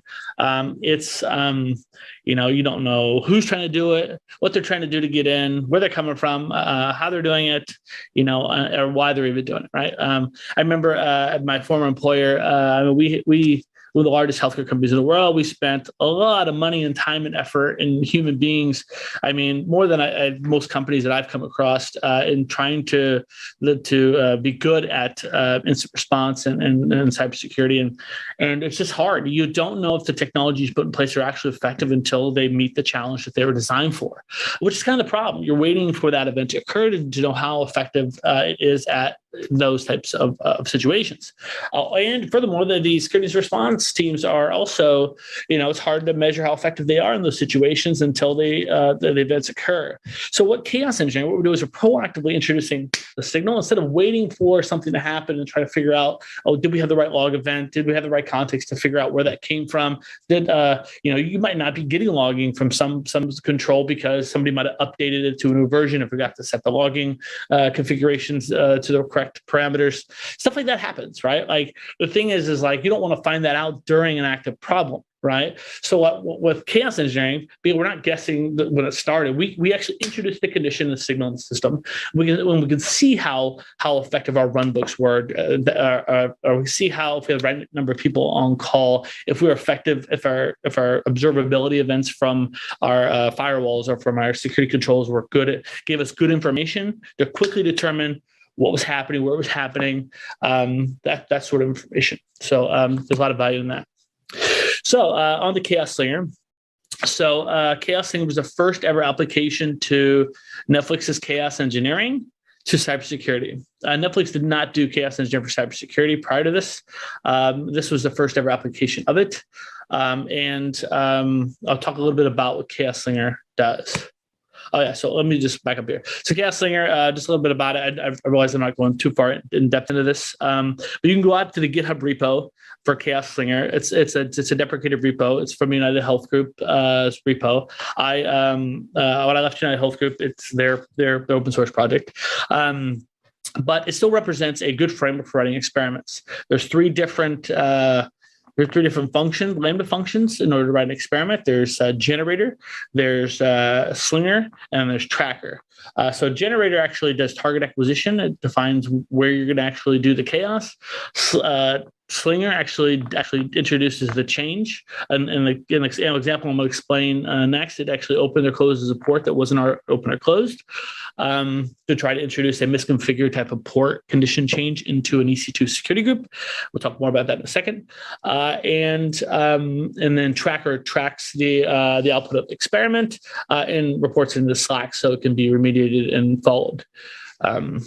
And that's, you can look up more information there or pick up the Security Chaos Engineering report or fill out the form at the very end of this presentation. You'll be able to get a free copy sent to you, printed copy sent to you. All right, so the primary experiment we went with when we released Chaos Slinger to the open source world, we went a good example. We had several experiments that we used at United Health Group with sort of an internal repo of experiments. We had a public one, but we needed to make an experiment that we could make public that a lot of people could understand. So no matter whether you're a firewall engineer, a network engineer, a software engineer, whatever function you just silly are, an executive, you can kind of understand what a misconfigured port is. We've been solving for that problem for a long time, and it still remains to be still a problem. Keeps remanifesting itself in different new technology evolutions. But it happens for lots of reasons. It could be that someone submitted a ticket wrong. It could be that an engineer didn't understand network flow. It could be that somebody applied the change incorrectly. For lots of reasons, it happens, right? Misconfigured unauthorized port changes happen all the time. Well, when I was at United Health Group, we were very new to AWS at the time, and we had a lot of confidence in the fact that we believed in our firewalls would detect. So our belief was that our firewalls immediately detect and block this kind of thing and be a non-issue. So okay, well, let's design an experiment that does this, right? So during business hours, we would sort of randomly select a bunch amongst a opt-in tag. So the opt-in tag was an AWS reference tag for whether something could be subjected to chaos engineering or not. For example, you might not want to opt in the edge of your network on AWS to open or closing a port. So anyway, so it would select amongst that group of tags, and it would select a security group, and it would either open or close a port that wasn't already open or closed. So immediately what we found out, we started doing this on our AWS instances. Remember, we were new to AWS at the time, but we started finding out our firewalls only detected that behavior about 60% of the time. So that was an eye-opening experience. So we learned it was a drift issue, a configuration drift issue between our non-commercial and our commercial software instances, and we fixed it. So remember, it was proactive. We fixed it proactively. There was no issue. There was no war room, right? The second thing we learned is our cloud-native configuration management tool caught and blocked it every time. So something we barely were paying for, didn't even know how effective it really was caught and blocking it every time. The third thing we expected is that we didn't really have a SIM at the time. We sort of had a security big data lake, and we sort of homegrown. And I wasn't confident that it would actually trigger an alert and it would be effective at correlating the log data and alerting the SOC. But actually did, so that worked better than we thought. The problem was when they so that was the third thing we learned. But when the SOC actually got the alert, they couldn't tell which AWS instance it came from. Now you're like, Aaron, you can map back the IP address and figure out where it came from. Yeah, you can, right? I mean, that could take 15 minutes, 30 minutes, 45 minutes. The SNAT is in the equation. It could take, I don't know, an hour, 45 minutes, an hour and a half. If 1 minute of downtime is, I don't know, $50,000 or $1 million, that could add up really quickly, right? So what happened was, remember, there was no war room. There was no issue. We proactively realized, hey, all we got to do is add metadata to the metadata pointer to the alert, and we fixed the problem. Nobody was worried about being blamed. Nobody was worried. The system was never really down. We were able to proactively verify some of these things did not really work the way we thought they did. Turn around and have adequate time to remediate and fix it before the real world was on fire. So that's the key value of this stuff is being proactive in verifying these things. So that's in essence that's the example of PortSlinger. More than happy to answer any questions anyone has via Twitter or via Q&A. But here is the link to download. That's Kelly Shortridge at the top there. That's me, and that's what the port looks like. For the first 500 people who complete that Typeform form, we'll get that includes us to be able to get your address information to ship you the book, but we'll get you a print copy of the book, and so. So in summary, it's about learning. It's about learning to navigate complexity and build confidence in our security. The next steps would be that I recommend is pick up a copy of the report, go through it. It'll give you sort of the necessary bits you need to get started. You'll be able to see use cases from Capital One, Cardinal Health, United Health Group, and in the bigger book, there's going to be a good 12 to 15 other case studies that you'll get a lot of value from. And I'll leave you with the last thing would be one is thank you for taking the time to view my session, but also remember, stop looking for better answers and start asking better questions. That comes from John Allspaw, who is one of the creators of DevOps, as well as resilience engineering in the world of software. Thank you very much for your time.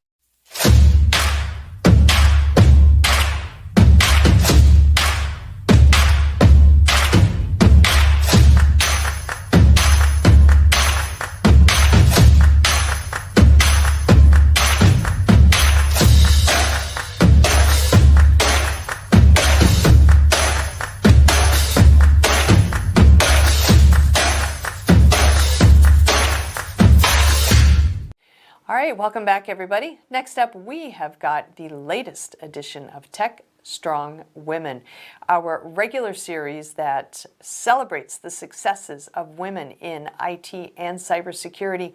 In this episode, co-host Tracy Bannon and I speak with Deb Radcliffe, who rose in the ranks from being a reporter covering cybersecurity to actually being an acclaimed fiction author. And she has a new book out, and I believe she did some book signings at RSA last week. But it is a fascinating conversation, and Deb is a funny, funny woman. So I hope you enjoy the conversation as much as I did. So let's go ahead and roll it now.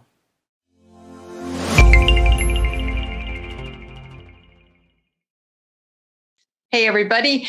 Welcome to Tech Strong Women. I'm Charlene O'Hanlon. Tech Strong Women is a series that we do here on Techstrong TV that really does celebrate the successes of women in IT and cybersecurity and the roles therein. And I am always blessed to have as my co-host Tracy Bannon, who is a righteous mother in her own right.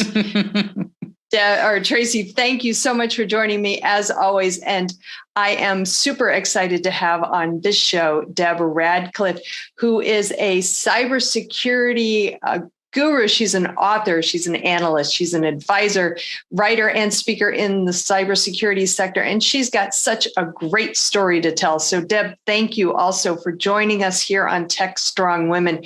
You are truly representative of what we are all about. So thank you again. Thank you. Glad to be here in your company. Great. So Tracy, I'm actually going to turn it over to you and let you start the conversation today. Well, I happened upon Deb, I guess it's been less than a year, but I don't know why it has been such an amazing connection with Deb, because I found out all of these pieces and parts of this amazing, incredible maze of a story that is Deb. So Deb, you started out as a journalist, like your undergrad is journalism, right? Mm-hmm. And somehow you happened into a cyber espionage kind of a story. Can you hit on that first? Because that really sets the foundation for all of these things that you've been doing for the last couple decades. Sure. It's interesting because my beat is sort of a culmination of where I started and what I grew into. So I started working the police beat at San Jose State University as my assigned reporting beat. So I was always fascinated with crime and covering crime.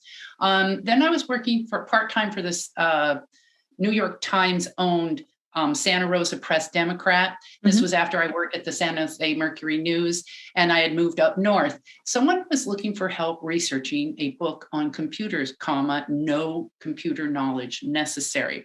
So I reached out to John Littman and ended up doing the research for a best-selling book about Kevin Mitnick while he was on the run from the FBI.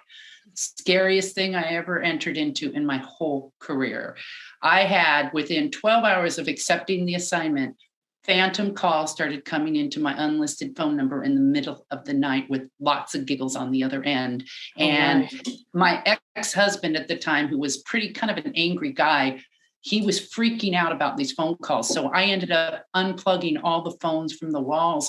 And then I called John Littman, the author of the book, the next day. And I said, I don't know if I can do this. Those guys got into my house last night and I have 3 little babies. And so John called them, all of Kevin Mitnick's friends, and sort of backed them off and said, I really need you to help her. We're not out here to smear Kevin Mitnick. We're here to tell the true story. She is sheep to the slaughter. She knows nothing about cybersecurity. There is no gain. There is no prize in beating her up online. Then I got to know the sources and I said the same thing. You can go ahead and hack me off the internet anytime you want.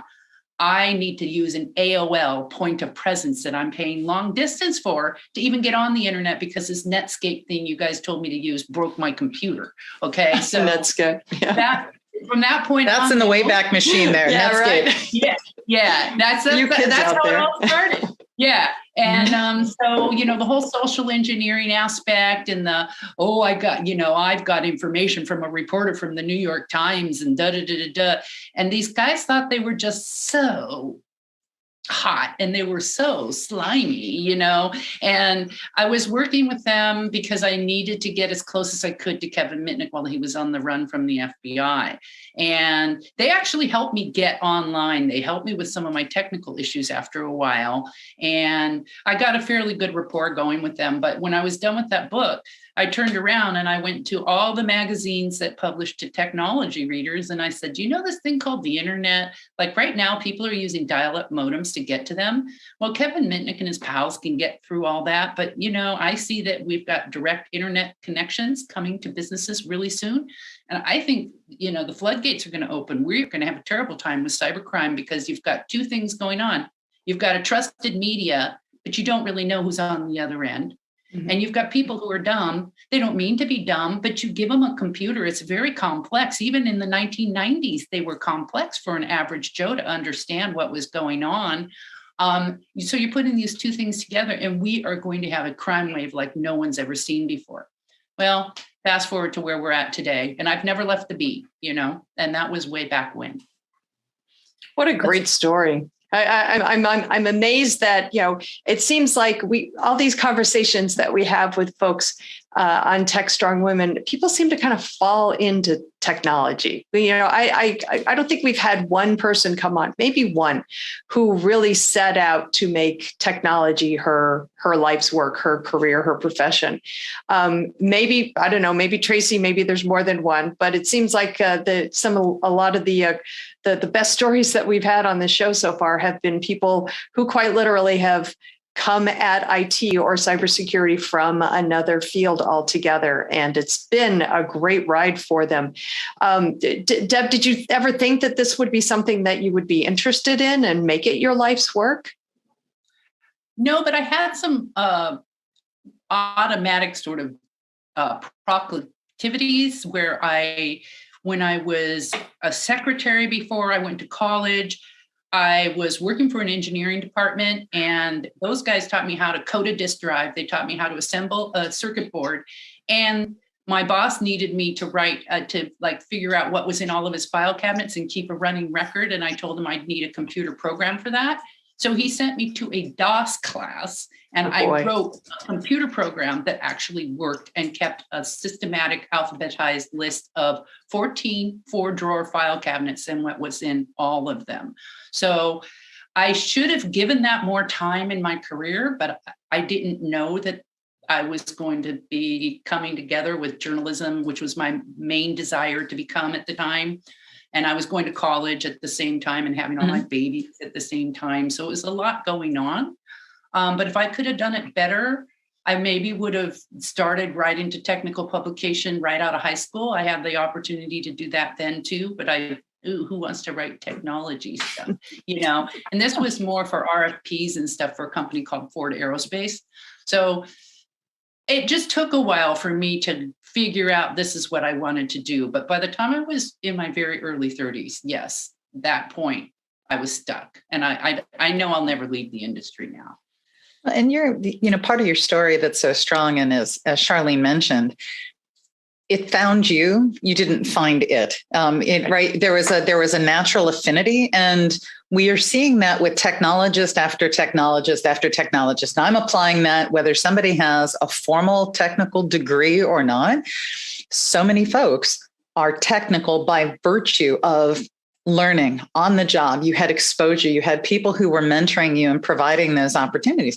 But this found you, and that's the nice crossroads of journalism and your interest in trying to figure out the cybercrime pieces.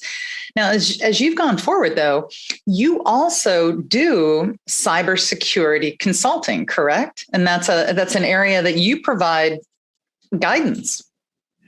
I do, but mostly through my writing and my speaking. I haven't actually been hired to go into a company and do cybersecurity consulting.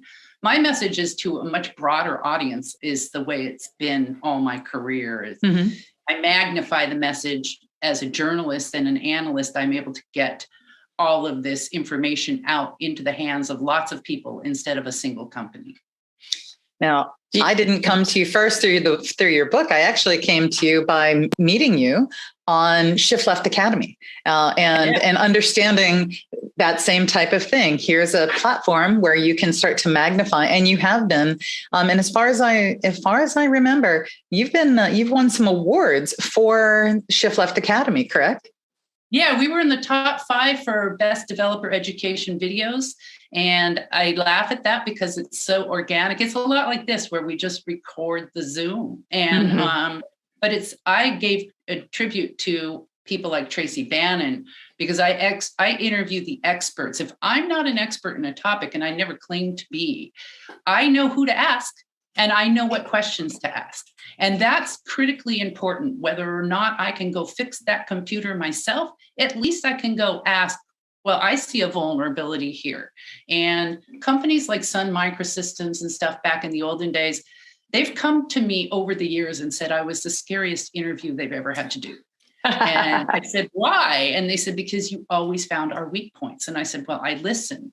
And you can always hear that gray area that's not covered. Like, do you remember when they were going to be doing these universal servers, Microsoft and Oracle, and everybody was all over it, and it turned out to be a nothing? Like, I was the one who was saying, hey guys, I think this is all smoke and mirrors. I've been at Microsoft all day and I'm pounding my fist on the table saying, do you have a universal server or don't you? Well, we do and we don't. And so it's that kind of stuff that gave me the reputation of being kind of a hard-nosed, early days cyber reporter, but I could just always see that gray spot, that area of weakness with cloud, everything that's come up, you know, digital transformation, IoT, gaming, metaverse, everything that's coming up. I already see where the problems are going to be. So it's a gift, it's a curse, as one person said to me, who's not in cyber, who's not in crime, who's just a lady who takes care of a house. She says, not all of us are bad guys, but you're so paranoid. And I go, I'm sorry, it's just the way I've learned, you know. Well, that could be a journalism trait as well. You know, being a journalist by trade myself, I'm always, you know, skeptical. I tend to be known as the adult in the room sometimes because I tend to question things and make sure that, you know, people are actually doing what they say they're going to do and say what they are supposed to be saying. So I totally understand what you're saying with regard to that, Deb. And it's interesting that it sounds like you still really consider yourself to be a journalist rather than a cybersecurity analyst or researcher or any of the other titles that you've probably been given over the years. Yes. And also, Charlene, have you ever been laughed out of rooms for asking really basic questions that need to be asked? Every day. Like, can we change IP? That was still like, every day. Yes. If you ask these obvious questions and they think that you're stupid, and then 10 years later it comes up as something that finally is getting changed. And so there's a lot of that in my career too. Journalist, analyst, voice. I consider myself a voice now, but I came at this from a journalist perspective. And now I have a cyber thriller series, Breaking Backbones, which emulates all these interesting people that I've interviewed in the, in my career, because I'm trying to get the message out to the rest of the world that, hey, you know, we have people like CISOs that are trying to protect your network. CISOs get shot down in the middle of this book over a power play. Okay, this is like starts with a drone war. This isn't some, hi, here's how computers work kind of story. This is like, boom, you're drawn right into the action. I'm actually going to New York in a week and a half to promote this to producers. So I really see this as like a Netflix TV series. And I'm laughing because people are like, why did you call it Breaking Backbones? And well, in the beginning, I have a Wikipedia description of what a network backbone is. And they have to break Globecom's hold on the world because they own everybody through human chip implants. And oh, by the way, they own the data centers and the networks too. So I'm trying to show the world the overreach of technology. At the same time, I'm trying to show the world that, hey, we've got people behind the scenes working their rear ends off, and they are trying to fight the good fight. And I want all of these people to be sort of heroized in the story. And I think I've done a good job with it. It's going really well in terms of sales and stuff. It's a fictional story, right? But it's based on reality. Right. Well, there's a character in there named Maine. He always reminded me of a lion. He's a hacker who's a big old dude, and he carried a lion head cane, and he had this plate of golden red, orange, auburn hair that looked like a lion's mane to me. Now, he goes by the hacker handle Delchai, and he actually helped me with some songs and some music to use in the book. He's still around. He's still very active, and he read it and he approved it. I call them MANE for Maine's hair. So there's a lot of characters like that in there. There's Jim Christie from the Department of Defense Forensics Labs. I didn't even bother to change his name much. I just call him Chris James. So there is a lot of those kind of people in there that contribute to my career and my knowledge. And now they are contributing to my series. I want to pull that back a sec. I think there's a really important message here that I don't know if everybody heard this. As you're telling this, yes, it's a story. Yes, it's fiction, but there's an underlying message that technology can overstep. Technology is overstepping. It's everywhere. It's all around us. I mean, what is it? 20 years ago, they said software is eating the world. Well, oh my goodness, the tech is everywhere. And we need to be, I don't want to say fearful, but we sure need to be cognizant. And there are very good people who are highly intelligent and insightful who are meeting with folks like you and and talking to others in industry who are fighting the good fight on our behalf. And so that's an important part, I think, of the message that you often give out, Deb. Thanks. I enjoy what I'm doing very much right now because I'm in a period of time where I'm being very choosy about who I want to work for and how I want to work. So Grammatech, for example, is a killer client, and they're taking my book to RSA. I'm going to be signing the book at the booth. This is all their idea. I've had other clients where I tried to be an evangelist for a certain company that lasted like 3 months. I tried to work for a large media conglomerate that lasted 7 months. So I'm at the stage in my career too, where I can really start to focus my energy where I want to focus it, not where I need to make money. And that makes a huge difference as well. Go ahead, Charlene. Okay. I was going to say, it's really great to hear that you do have the opportunity and the ability to really be choosy in how you want your career to go moving forward.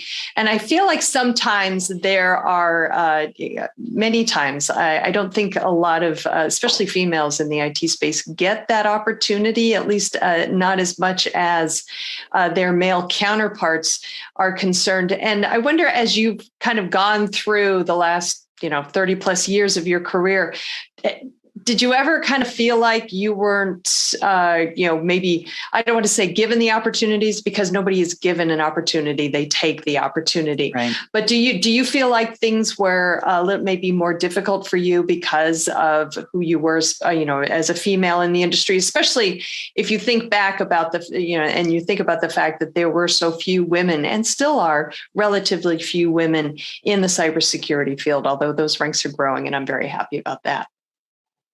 Well, two things worked in my favor. One, I was a hot young female in my 30s.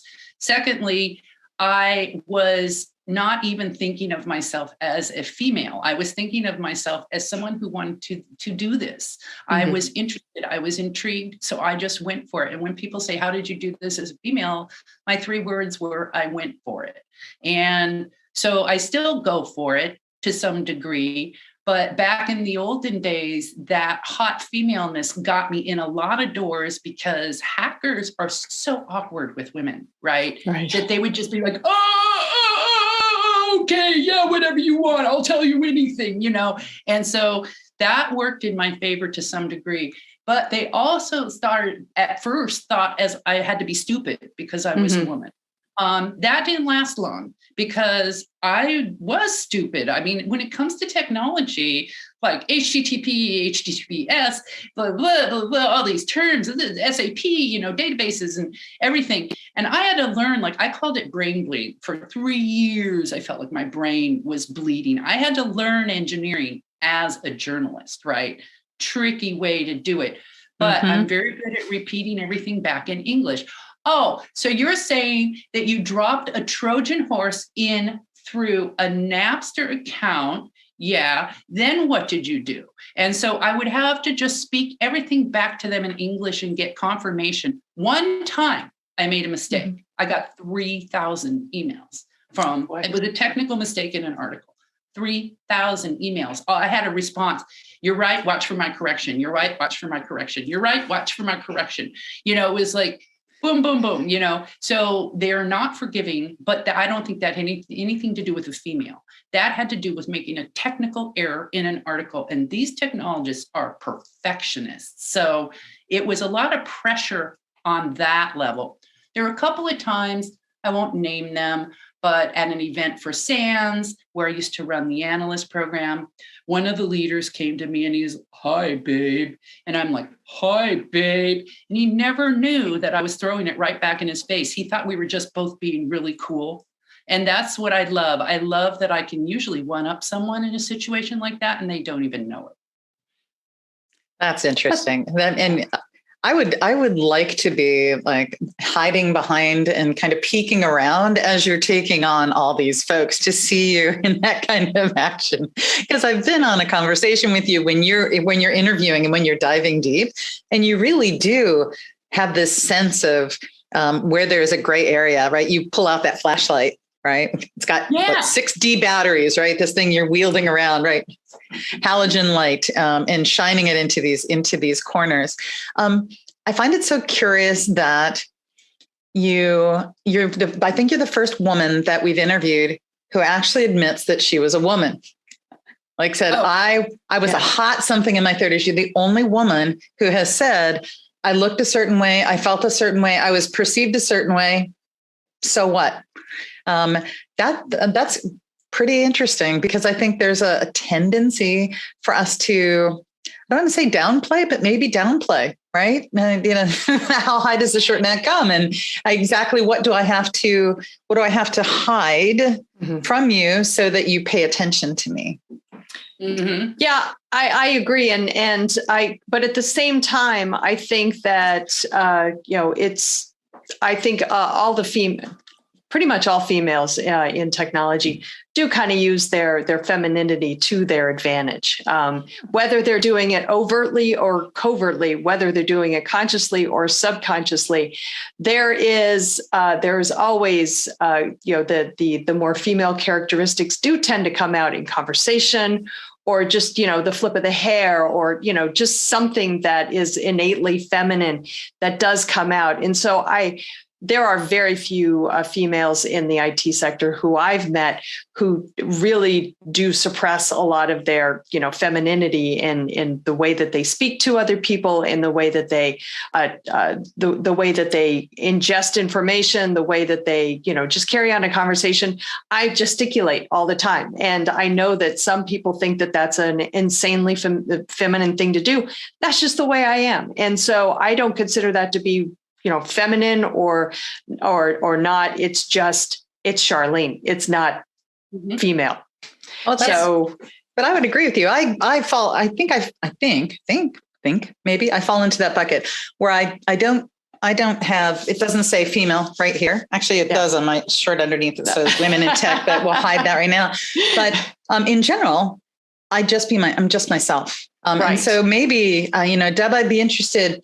Was that hot 30-something just you being you? It was. I was recently divorced after a very repressed marriage. So yeah, there was a lot going on when I entered this industry. I was also, instantly a single mom of 3 kids between the ages of 8 and 11.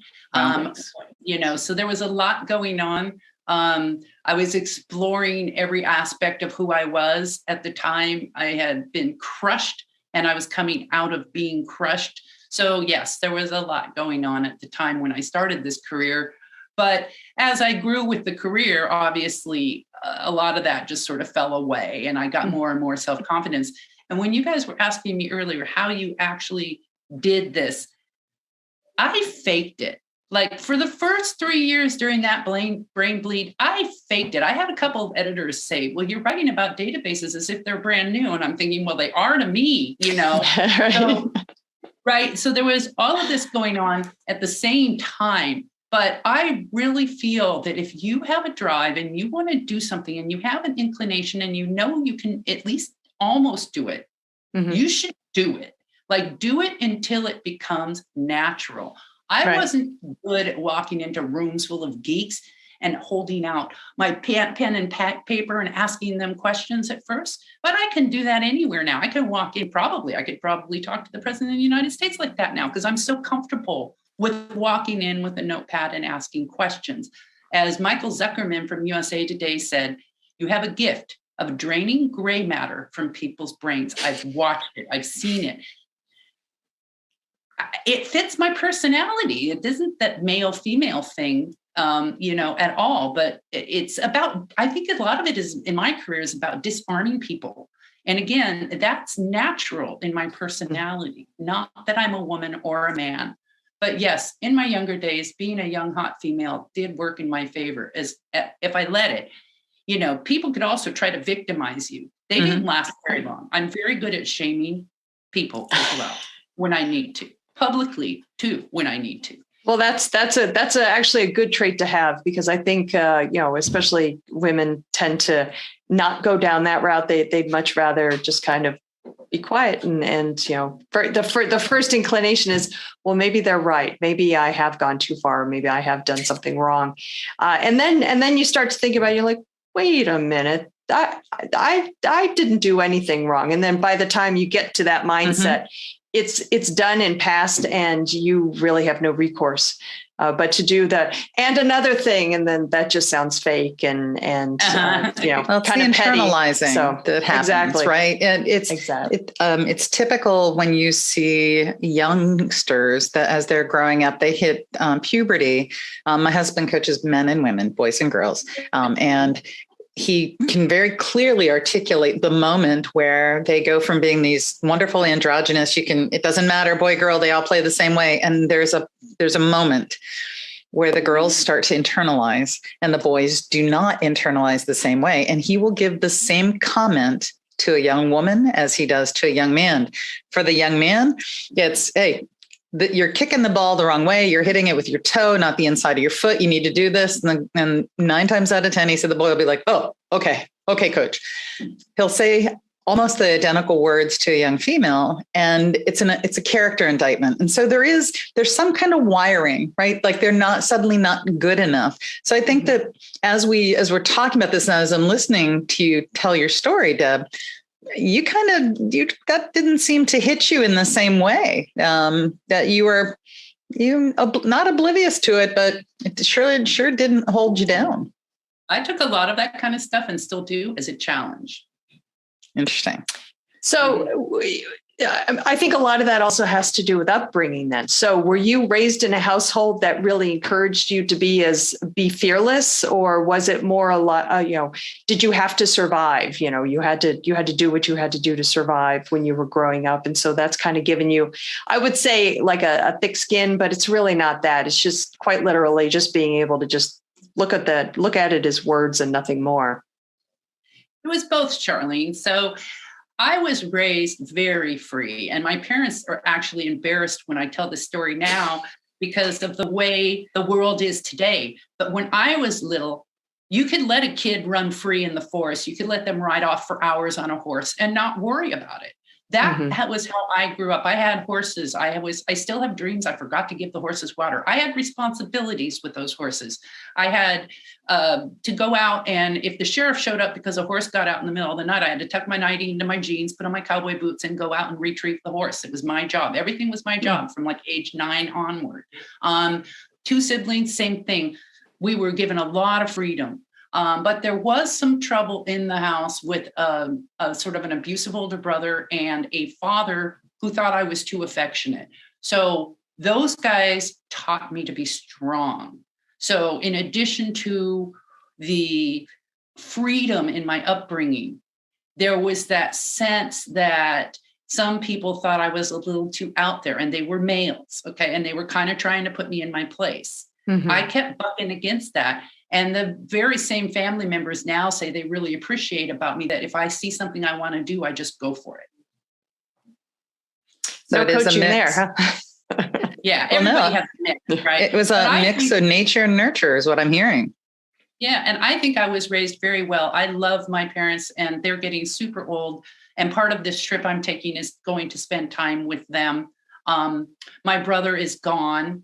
I have some forgiving to do around that, just that he left. It's hard. You don't want your siblings to go, but that'll be a lifetime thing. He's been gone for over 10 years, Oh. Well, it's really if you have the conversations with different people about how they were brought up, it really does show you help shape how they become as adults. And growing up, I was always pretty much given free rein as well, and that taught me a level of responsibility that I will be the first to admit it. My kids don't have that because the way that the child rearing happens changed, and all of a sudden we're all very overprotective. We're all quote unquote helicopter parents, even though we might not be, but we don't give kids the level of freedom to go out and explore the world and become their own person and evolve their decision-making capabilities as early as really I think they should if they're going to survive in this world. So, but I think also because of that, we're not enabling kids to find themselves, to develop their own personalities and to become fearless. And I wonder if you, as you talk to people in the cybersecurity space, especially younger folks, are you noticing that there is a change in the way males and females interact with each other and the way that they approach jobs and, how they communicate with each other? Or do you kind of, is it kind of, I feel like we're talking to each other on a much more equal level these days, but I'm not sure that actions are actually being supported by that or supporting that, I should say. Well, it's interesting because in my kids' lives, there's more people getting together in groups. So there's more equality because of that. But there are also some kids, I'm not going to name any kids, but I know kids in my kids' age group who are polyamorous. I know kids who are transgendering. So there's a lot going on with young people now that goes beyond whether or not they were helicoptered. The scary thing is that when I was growing up, I don't think there were as many creeps in the world as there are today, or at least they weren't mentioned. Didn't know about them. Yeah. It might just be that we didn't know because we didn't see it as frequently, right? The media was not as accessible as it is now. 6:30 news, 11 o'clock news, right? There are news hours, not 24/7 and things popping up at you to tell you the latest and greatest notifications. The Amber Alerts and all of that stuff right now. Yeah. So I think, that's made parents a lot more protective. I think that in some cases, my kids had a pretty good balance. This was when AOL Instant Messenger was the only sharing app that we had. And I used to keep the computer in a public room.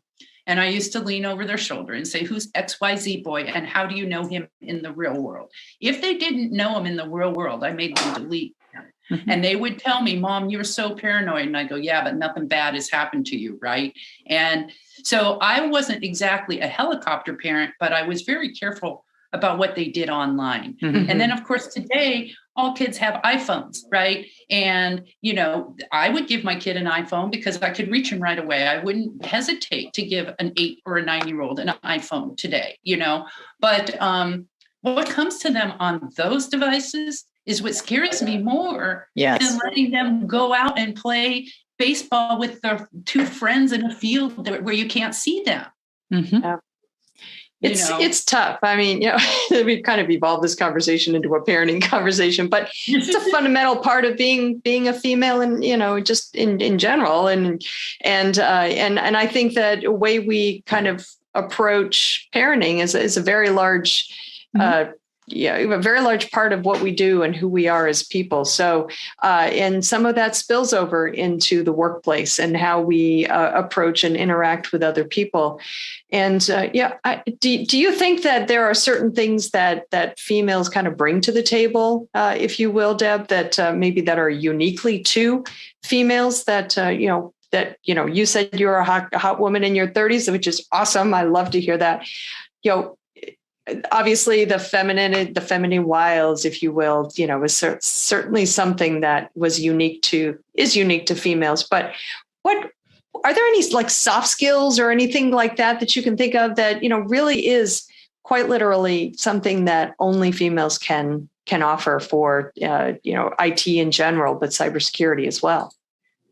I think intuition and the ability to think on multiple levels. So intuition is that feeling that you get when you hit a gray area and you're like, I'm wondering about this. I think I need to do more research into this, or I need to ask this guy a pointed question to make sure if he's trying to sell me a technology and I'm a CISO, I need to sit down and number one, I can't just trust anybody. In fact, that is the number one thing I wish I could do to Hollywood and everybody on the planet.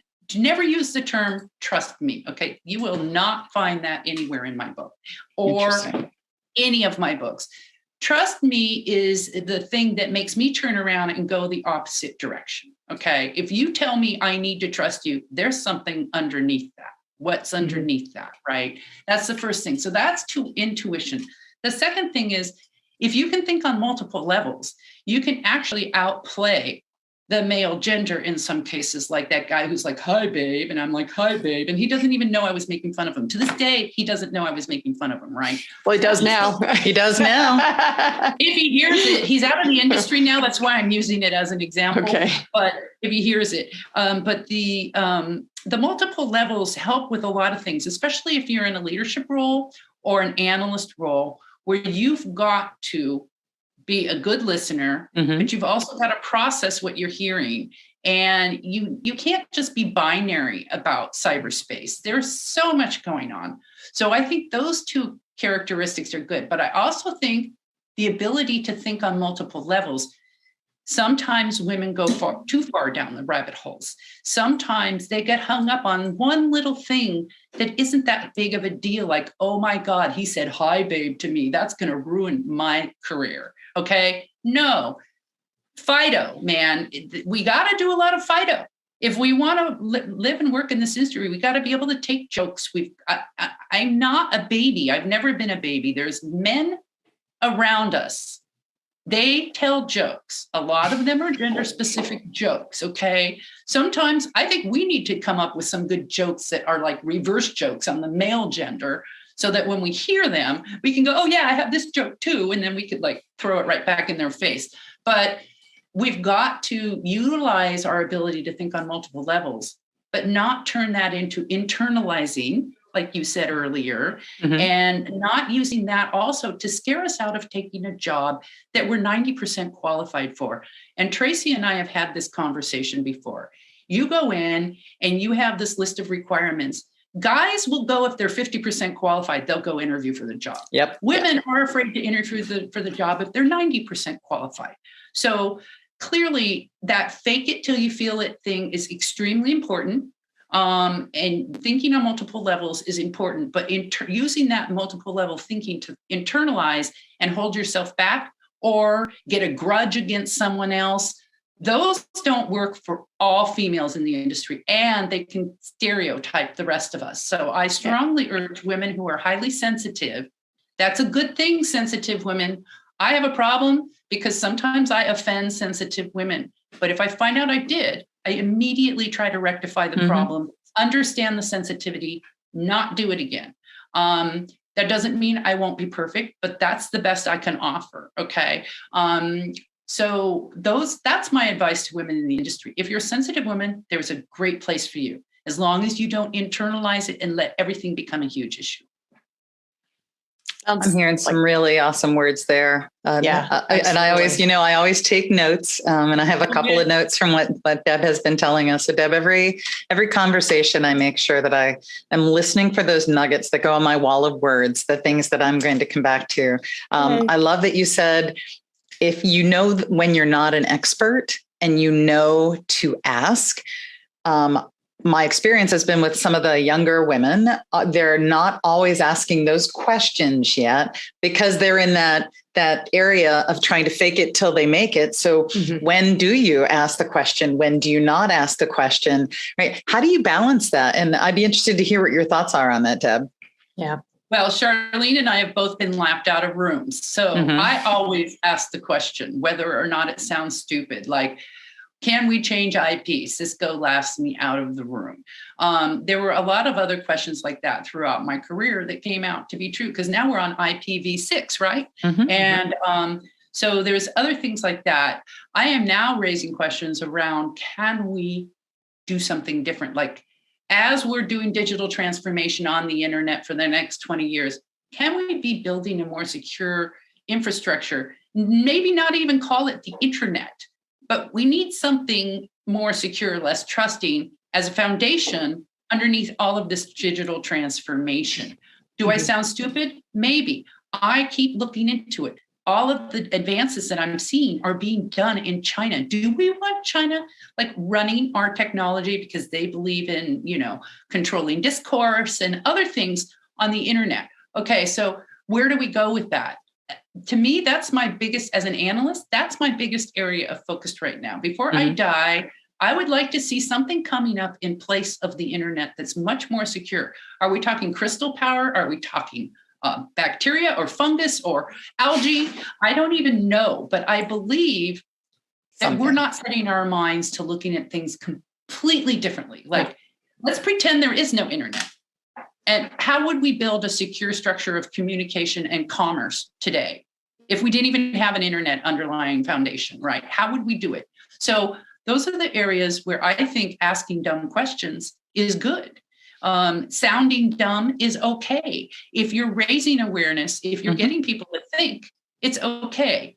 So I actually kind of laugh at some of the things that have gotten me laughed out of rooms, because everything I've brought up, and I'm guessing Charlene too, turns out to be something that should have been asked.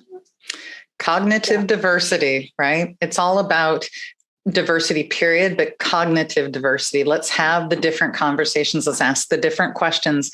Be okay to be laughed at. I still think that the younger are feeling their way. And it's an acquired skill. Not everybody has it. And if you don't, it's like empathy. Charlene and I have talked about empathy recently. And some folks are natural empaths, some are not, but it is something that you can curate in yourself and put that on your target. And there's just so much goodness here. I love your point of view. Let's stop racing to catch up. Let's take a step back. Let's circle up the wagons and let's have a conversation instead of just trying to catch up with doing what we're already doing, which is what I'm grabbing from your words there, Deb. Yes, that's my overall message lately. That's great, and you know, it's well, one thing that actually kind of circling back to your book, you were talking about the characters who are in the book, and they're all based on real life folks. I heard a lot of men. Heard a lot of males there as people who have kind of helped shaped your career, or you know, kind of given you that foundation, if you will. Were there any females as part of that, or you know, are there any females today that kind of help shape your direction? The lead character in the book is the female. Her name is Cy, short for Cyanthia. She used to work at the Department of Defense. She was an ace digital forensics investigator who decides not to chip herself at the last minute because she finds out she's pregnant with a spy's child. She doesn't want to chip the baby either. So she goes off grid. She starts a hacker den in the Blue Ridge Mountains, and it takes them 17 years to coordinate a worldwide global attack on Globecom, all simultaneous, because obviously if you just do part of it, the rest of it's going to be resilient and come back and kill all the hackers. Right? So they had to do the whole network, all the data centers at the same time. Cy is surrounded by men. She's got 2 husbands, 2 sons, and a warrior woman named Allure. Allure is 6 feet tall without shoes on, 135 pounds. She loves stilettos and tight unitards. So she looks like a ghoul. And she is a warrior woman. She is based on a woman I saw across the room at a hacker rave where they were all drinking these red drinks that looked like blood. And we were all wearing our Matrix costumes. I still have my black leather duster from that. And I just thought she's going to be a character in a book someday. I never met her. And it was Maine Delchai, who is a character in my book as Maine, brought me to that party to show me what the goth nightlife looked like. And he was like the goth prince of New York at the time. So they opened up the red rope and let us in front of the crowd and everything. And I told him that Allure was based on this character from 20 years ago that I saw at that party. And he goes, "Oh, that's Kitty." And I go, "Oh, are you still in touch with her?" "Oh yeah, we used to be roommates." And I'm like, "Oh, okay, well, I'll have a copy of the book too." I didn't even know who she was till after I wrote the book. And I said, "Well, she's a warrior. She protects Cyanthea. She likes guns." And he goes, "That sounds like Kitty." And I went, "Wow, cool. I never even met her." That's great. She's the only other female that's based on a real character. So all the females in this, oh no, there's Bassa too. Bassa's an older woman that actually worked with me at Sands. And she asked why she's not in my book when she read the first draft. Well, I needed someone to come in on an airplane and rescue these people at the end. But Barb Filkins actually builds her own planes. She's a little older than I am, but looks a lot older. She looks like an apple doll with really gray hair and a lot of wrinkles. So I describe her true to form in the book. She loves it.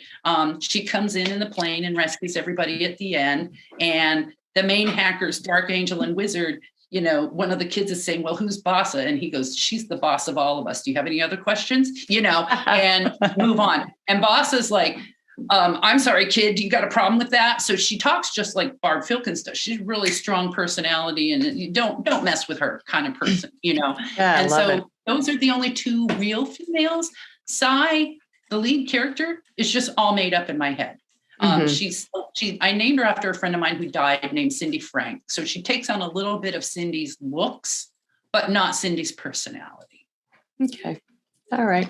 It's, obviously over the last 30 years or so, we haven't had a whole lot of female mentors or females in positions of power and authority that we could kind of model maybe our careers after. But it's great to see that you've been able to pull from your experiences with women, not even people who you've worked with directly, who have had that positive influence on your life, because you've been able to create an entire character out of somebody you saw across the room. And that to me, that's huge. That's really, really big. So we are almost out of time. I think we only have about a minute left, but Deb, I do want to thank you very much for being our guest today. What a great career you've had and continue to have. And I look forward to seeing the book. I'll see you at RSA. I'll be there. And I look forward to continuing the conversation there. And Tracy, anything you would like to close out with? Oh gosh, no, only that if you're not an expert in something, figure out who to ask. Words of a friend. There you go. Awesome. Great. Well, thanks again, Deb, for being here. Tracy, as always, thanks for being here by my side, fighting the good fight, as it were. So. Always great. Always learn something every time we have a conversation. So thanks, everybody. Me too. Right. Thanks for having me on the air. I love Tracy, and now I love Charlene too. Oh, thank you. Thank you so much. Well, thank you again, and thank you for watching Tech Strong Women. We'll be back right after these commercial messages.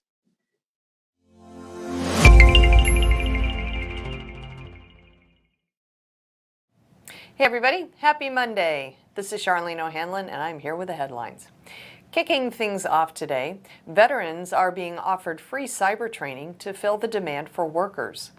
Baltimore ABC network affiliate WMAR is reporting on a new federal grant that will offer training to veterans and their spouses to provide them with the necessary cybersecurity skills to fill the growing shortage in the field. With the Russian war widening the demand for skilled cybersecurity workers, the grant will attempt to fill that talent pipeline. NPower, a national nonprofit organization that works to launch careers in the tech industry, is the recipient of the $1 million grant, which it will use to enroll more people and expand placements. NPower has already graduated more than 600 people from its program and will be able to ramp up its output thanks to the grant from the Cybersecurity and Infrastructure Security Agency. This is the first time that CISA has awarded a grant that recruits cybersecurity workers, and it may help solve a massive problem within the industry. All right, in other news, mobile DevOps company Bitrise has launched what it says is the first scalable M1 environment designed to prepare iOS developers for Apple's transition to silicon chips. The cloud-based managed solution is the first Apple Silicon CI/CD environment built to meet the requirements of iOS enterprises and teams. Through collaboration with about 100 companies, Bitrise crafted a solution that will help ease the move from Intel chips to Apple's own ARM-based silicon chips. The company updated all of its tools and software to be compatible with Apple Silicon natively, which avoids the use of translator tools that can slow down launches and impact performance. The completely virtual environment will allow developers to build, test, and deploy updates to the store quickly. Good stuff.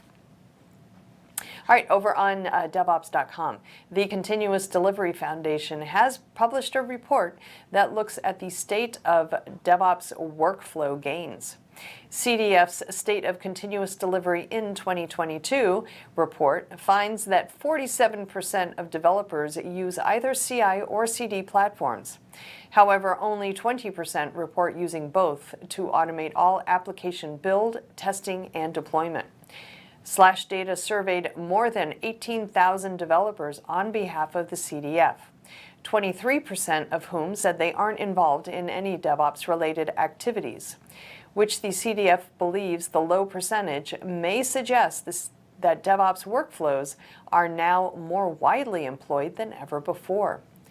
The survey also suggests a strong correlation between the adoption of modern-backed technologies such as microservices, Kubernetes, and containers, and improved lead times for code changes and restoration times. Despite this promising correlation, though, only 53% of developers who work in back-end development are using microservices. The CDF survey also found that 26% of respondents now rely on managed CI/CD services rather than building and maintaining a DevOps platform themselves. Pretty interesting there. And Akamai has reported a massive increase in web apps and API attacks.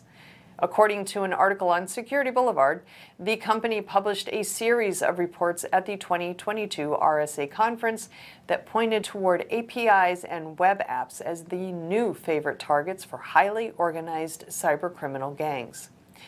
In the first half of 2022 alone, Akamai identified more than 9 billion, that's with a B, attack attempts, most of which involved local file inclusion, structured query language injection, and cross-site scripting. LFI attacks have increased by nearly 400%, surpassing SQLi attacks as the most predominant web application and API attack vector.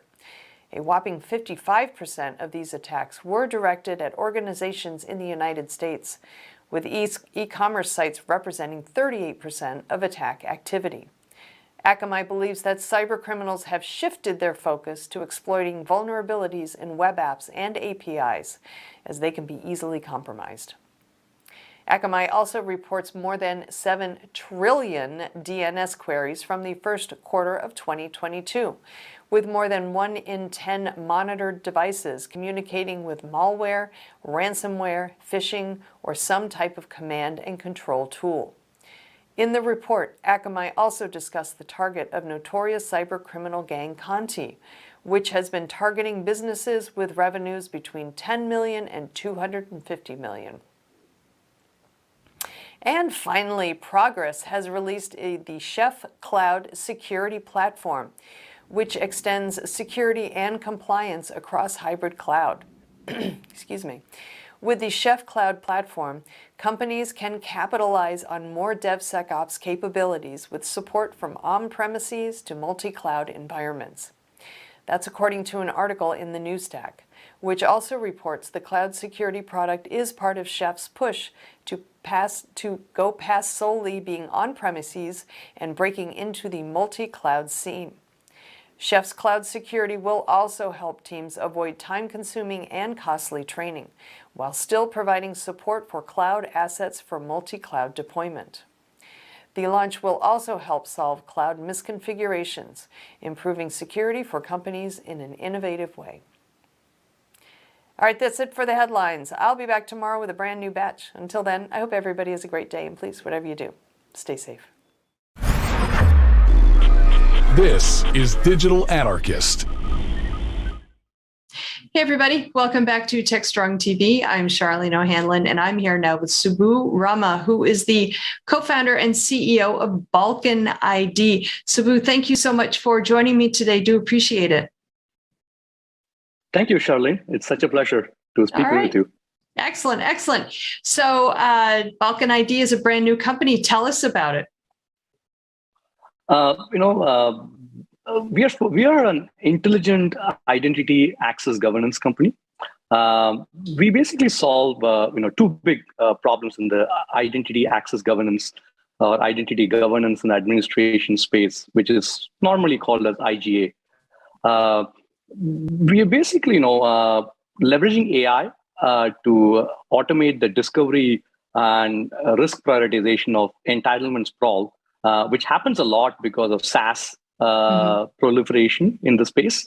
And the second thing we do is we have streamlined the access reviews and certification workflows across SaaS and public cloud. And our target customer base is the mid-market, and usually the mid-market, they end up with using spreadsheets and Jira tickets for doing IGA. And they don't use many of the legacy IGA tool providers because it's super expensive for them to adopt, and it's super hard for them to use. So we are targeting them right now, and our tagline is intelligent modern identity governance, right? Or in short form, we call it intelligent access governance. Well, that makes a lot of sense. And it sounds like it's a great technology at the right time, because we keep hearing about how, especially with the shift to remote work, so many organizations are finding out that a lot of the identity and access management solutions that are out there right now just don't cut the mustard, if you will. They're not really prepared to deal with this cloud first, multi-cloud and hybrid working environment that so many organizations have kind of been thrust into since the beginning of the pandemic. Absolutely, Charlene, right? Since you mentioned identity access management, I want to provide a little bit of distinction. So we are not an identity access management tool. It's formerly called IAM. We are an identity governance and administration tool, which is IGA. The distinction is an IAM usually helps you provision and deprovision accesses. So IAM tools usually have admin access to things, tools like Okta, Active Directory, etc. We are an IGA tool, which is identity governance, where we basically review the accesses that are there and tell them, hey, these are the risky ones, these are not the risky ones. For example, if a developer has production access to something, we kind of tell that it's a risky access that you may need to check.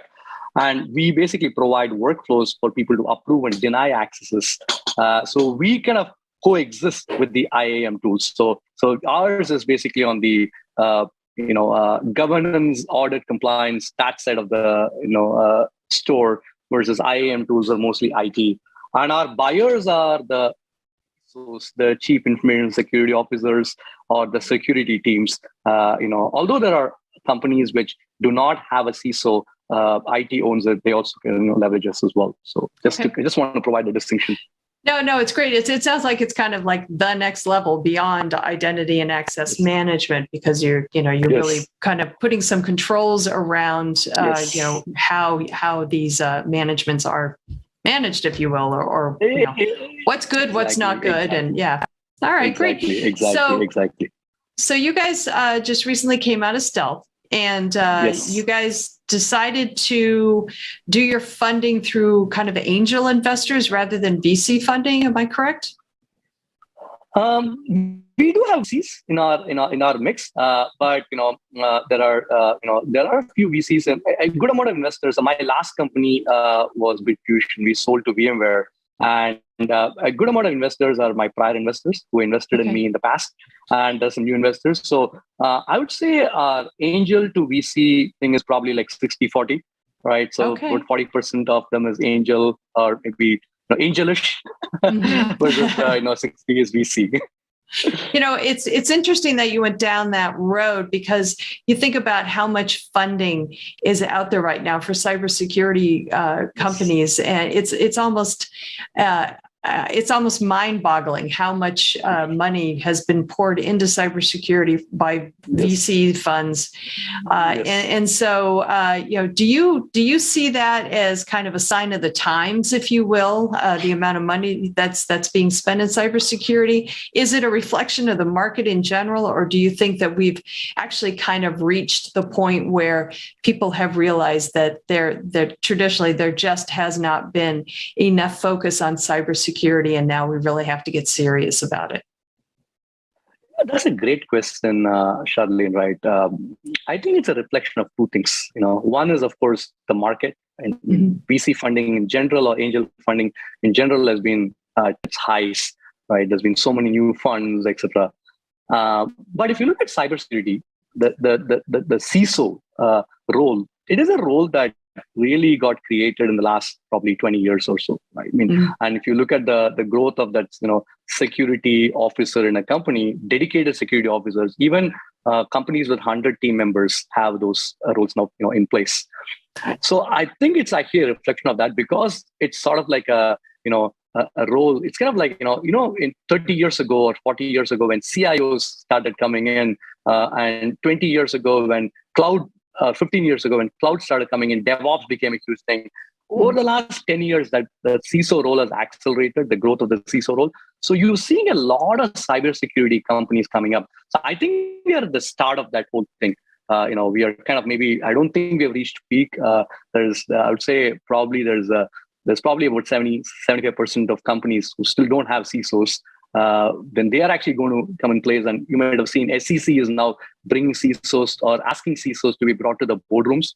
So I think we're just in the starting phase. I think this is only going to grow, and the amount of funding and everything is only going to grow. And primarily because if you look at large companies, right, legacy companies, at some point the innovation stops, right? Innovators' dilemma kicks in. So startups are needed to solve interesting problems. We see interesting opportunities. So I think we're in the starting phase of that. I think the next 2-3 decades, I think cybersecurity investments are only going to grow, because we're kind of we have not reached peak.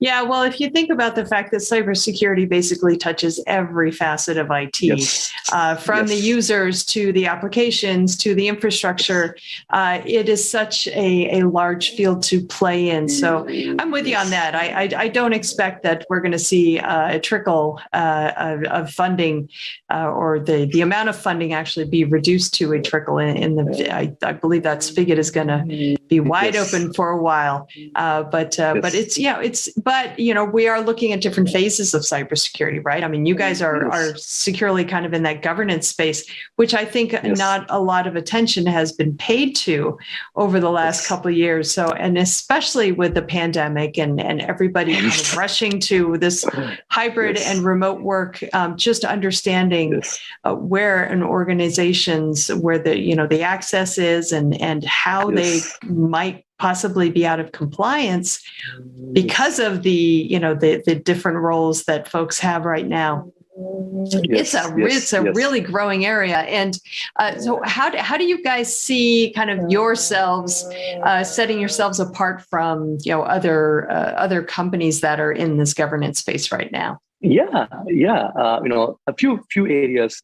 The first thing is, right, IGA we didn't invent the IGA space. IGA space has been there for a long time. There are companies like SailPoint in the space, we just went private, right? One is leveraging AI. So I always try to draw the analogy to car industry. So if you look at Tesla, so they didn't invent cars, or actually they didn't even invent electric cars, to be honest. But what they brought in was two things. One is they brought AI to kind of get us to self-driving or autonomous driving in the future. And the second thing is they brought modernization to electric cars. They reinvented how a car needs to be thought about. They brought a computer a big flat screen, display for a car as opposed to everything on the dash of a car. So we are very similar to that. The one key differentiator is we bring AI to one, do this entitlement discovery or risk discovery of entitlements much faster. So the second thing is we are leveraging AI to speed up the whole access reviews that people will have to do it very manually. I mean, just to give you an example, let's say if you have 1,000 employee company, and let's say if you have, even 10 applications, you're now talking about at least 10,000 different accesses somebody needs to review. So we basically reduce that footprint dramatically by saying, hey, you don't need to review all of them. Just review these 100 or 200 or 500 to start with, and then also provide intelligence to be able to do these access reviews more smarter. So AI is a very, very important piece in those two things. The second thing I would say is just modernization, right? If you look at the tools that IGA tools that exist today, they were all built during the legacy on-premise times. So because in the cloud times, in some analogies, I'd say more like a Slack as opposed to using an old school way of communication. Right. So a modernized governance workflow. And the third thing is the market we are focusing on is the mid-market, which has traditionally been, or even a little bit smaller companies who still have the same needs, which has traditionally been ignored because they never had these problems. But if you look at the proliferation of SaaS, these mid-market and the smaller companies, they have the same needs, if not more, compared to the larger enterprises. So we are kind of focusing on that mid-market, which have been using spreadsheets and Jira tickets. I've basically done governance in the past with spreadsheets and Jira tickets myself. And my co-founders have actually done the same thing. And that's one of the reasons we kind of built this company. So AI, and modern tooling, and number three, the mid-market focus. So that's what I see as the differentiator. In many ways, I like to call us the Tesla of IGA.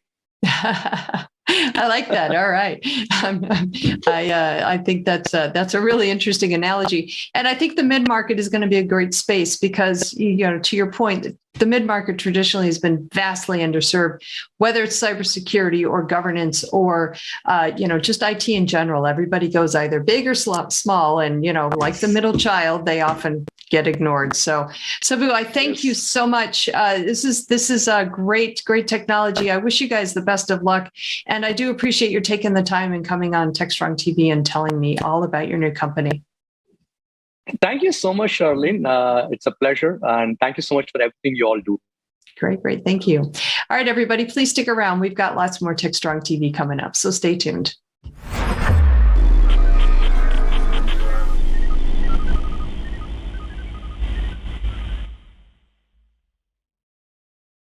Hiring great DevOps and cyber talent is a huge challenge for technical teams. Cloud transformation is driving demand higher. You've tried doing it yourself.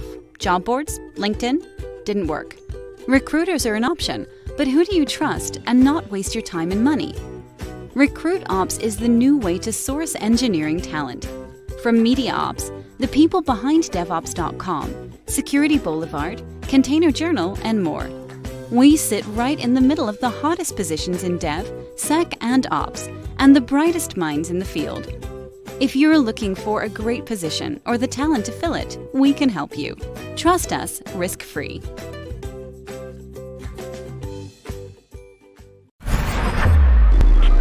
This is Digital Anarchist. Hey, everybody. Welcome back to Techstrong TV. I'm Charlene O'Hanlon, and I'm here now with Zach Gannott, who is the CEO of Sunday Security. Zach, thank you so much for joining me today. Really do appreciate it. Yeah, it's nice to be here. Thank you. Great. So tell me a little bit about Sunday Security. Sunday Security is a relatively new startup tackling the problem of protecting executives and key personnel within the enterprise environment with a specific focus on their personal. Kind of to explain, before I was the founder of Sunday Security, I actually owned a company called Pandora Security. And Pandora Security was actually a services company. We weren't a technology-based startup. Pandora was a very boutique consulting firm that protected high net worth, high profile individuals from getting hacked. And that's kind of how we came across this problem in the enterprise. And so we started out very B2C, protecting, billionaires, celebrities, influencers, people like that. And then kind of, I would say about a year through, we realized, hey, this is a much bigger problem than we think it is. And instead of being this small services firm, we should probably pivot into a product-led startup. And that's kind of how Sunday Security got started. Great, great. So you are absolutely right in that this is a growing problem, especially if you think about the number of executives these days who are online and who do have a major social presence, especially with Twitter and LinkedIn kind of being catalysts, if you will, for a lot of conversations that happen outside the boardroom. And, in the tech sector, especially, there are so many different conversations that are happening on Twitter and LinkedIn on a regular basis that executives are involved in. So certainly the collective profile has been raised for these people. So are there certain things that you guys are looking out for when it comes to protecting their digital identities? What are some of the things that you guys do and you do actually look out for? So it's interesting, actually. We've gone through a few iterations in our playbook of what we do to protect executives. And so in the beginning, I would even say before the startup, while we were a services company, we had this really wide array of services we would provide. So we would look at their Wi-Fi at home and their IoT and their devices. And actually a lot of the focus and a lot of the problem was in a very specific area, which is where we decided to focus, which is people's online accounts or online SaaS accounts, personal online SaaS accounts to be more specific. Okay. Your Gmail, your LinkedIn, your Twitter, your iCloud. That seemed to be a very interesting and problematic space where on the one hand, the user, the executive, doesn't really know how to configure and protect the accounts the way he should. I mean, most executives are not security personnel, or, if you're a CEO, you're not a CISO. And so we kind of decided to focus over there, and we dropped a lot of the things that we used to do. We realized that just, you look at it from a, time spent perspective or money spent perspective. Mm-hmm. We kind of see this as the heart of the problem. It's not so easy to hack your fridge or even your home router. It's a lot easier to get into your Gmail account. And so that's where our focus is today. And that's what our product kind of protects. Oh, that's interesting. That's interesting. So you kind of took everything almost like from a baseline perspective, recognizing that, sometimes the most effective way to get in is also the easiest way. So that's kind of scary, but that really focuses on their social profile. How does that kind of spill over into, say, a corporate setting? Is it gaining access into their social accounts, which then kind of becomes a bridge into hacking into the corporate accounts? So that's a great question. And I think we're learning this as we go along, coming across more and more cases of people's personal accounts being used to damage the enterprise in various ways. And so I think we started out assuming, this is just people's reputations we're protecting. Mm-hmm. And as time has come along and we've seen more and more attacks, some of them actually, very big on the media, and we can talk about the recent Lapsus attack and how it kind of relates to what we're doing. Yeah. But we've realized that actually attackers see these accounts as catapults to the enterprise. So it starts out by, what can I find in the executive's personal accounts? Is it embarrassing conversations, corporate documents, board meeting notes, things like that? And that's all true. And unfortunately, that's all there. Mm-hmm. People don't really have a, firewall separation between their personal and professional lives. But beyond that, what we have seen, and this is stuff that CISOs talk about, off camera, I would say, I think every CISO has at least one, if not more, stories of how his executives were targeted, but more, to try and get into the enterprise. And so things like a CEO whose personal Gmail account was hacked and then used to send 50,000 employees an email about COVID benefits that was actually, a phishing email that led to credential harvesting at the enterprise. And I think it makes sense. Like, these are the lowest hanging fruit. And attackers realize, if I get, someone's LinkedIn account, someone's Twitter account, someone's Gmail account, that's credibility. The link I send after that from his account is just going to look a lot more believable. And so we've seen that. We've seen a lot of that. And I think beyond that, another thing that we've seen is people's social media kind of being used, to profile them. Who is this person? What kind of data and access does he probably have in the enterprise? Mm-hmm. And once that's done, and I want to tie this in a little bit to the recent Lapsus attack, because it's a very, very interesting hack, especially the Okta hack. Lapsus attacking Okta was super interesting because they never actually got into Okta's network. We all know like Okta was hacked, but Okta was not exactly hacked. And so they did this profiling that I'm talking about, and they realized, this person, this customer support person who was working for a third-party provider has probably some access to Okta-related, customer information, SaaS-related. And so what we think happened there is, he was targeted in a personal capacity. So, I don't think we have the details exactly on what happened behind the scenes there, but it makes a lot of sense. You target someone's accounts, hopping from someone's online accounts to his device, not so hard, especially if that device is loosely managed, not managed at all. Even if it was managed, right. These things you can bypass a lot of this stuff. Mm-hmm. And so, if you're in someone's Gmail and you get on his device, from there to, what did the attackers in this Okta attack actually do? A few print screens, some customer information that got out there, and that's it. No one, the media, the general public, in general, we don't know the details. We don't know, the scope of the hack. And now that, I would say the fog is dissipating, it actually doesn't seem so serious. 2 clients were impacted. Mm-hmm. Okta's network was not breached, but it doesn't matter. The damage is out there. Reputational damage, the stock has dropped like 20, 30% as of today, together with the rest of the market. And so I think what we're understanding is we realize that on the attack side, this stuff it's ABC. Like, I'm not going to go after the corporate network as the first thing. I'm going to go after the people. Yeah, well, that's as you said, it's the low-hanging fruit, and I think it's the easiest way for a cyber criminal to access the network is to social engineer, whether it's the CEO or the guy in the mailroom, because everybody's got an online presence these days. So, are there certain things that organizations themselves need to consider when they are, thinking about their executives' online social presence? Are there certain maybe parameters that need to be put in place to ensure that that they don't fall victim to this kind of hack? I mean, you're basically laying up the. I'm not going to say buy Sunday Security product. No, I think in general, it starts with things like having a robust security awareness program. All executives still need to know the basics. They're not going to become security experts, but they need to know what are they clicking on, who are they giving away their personal details to. People don't necessarily always know what their online footprint is made up of. What are my accounts showing on the outside?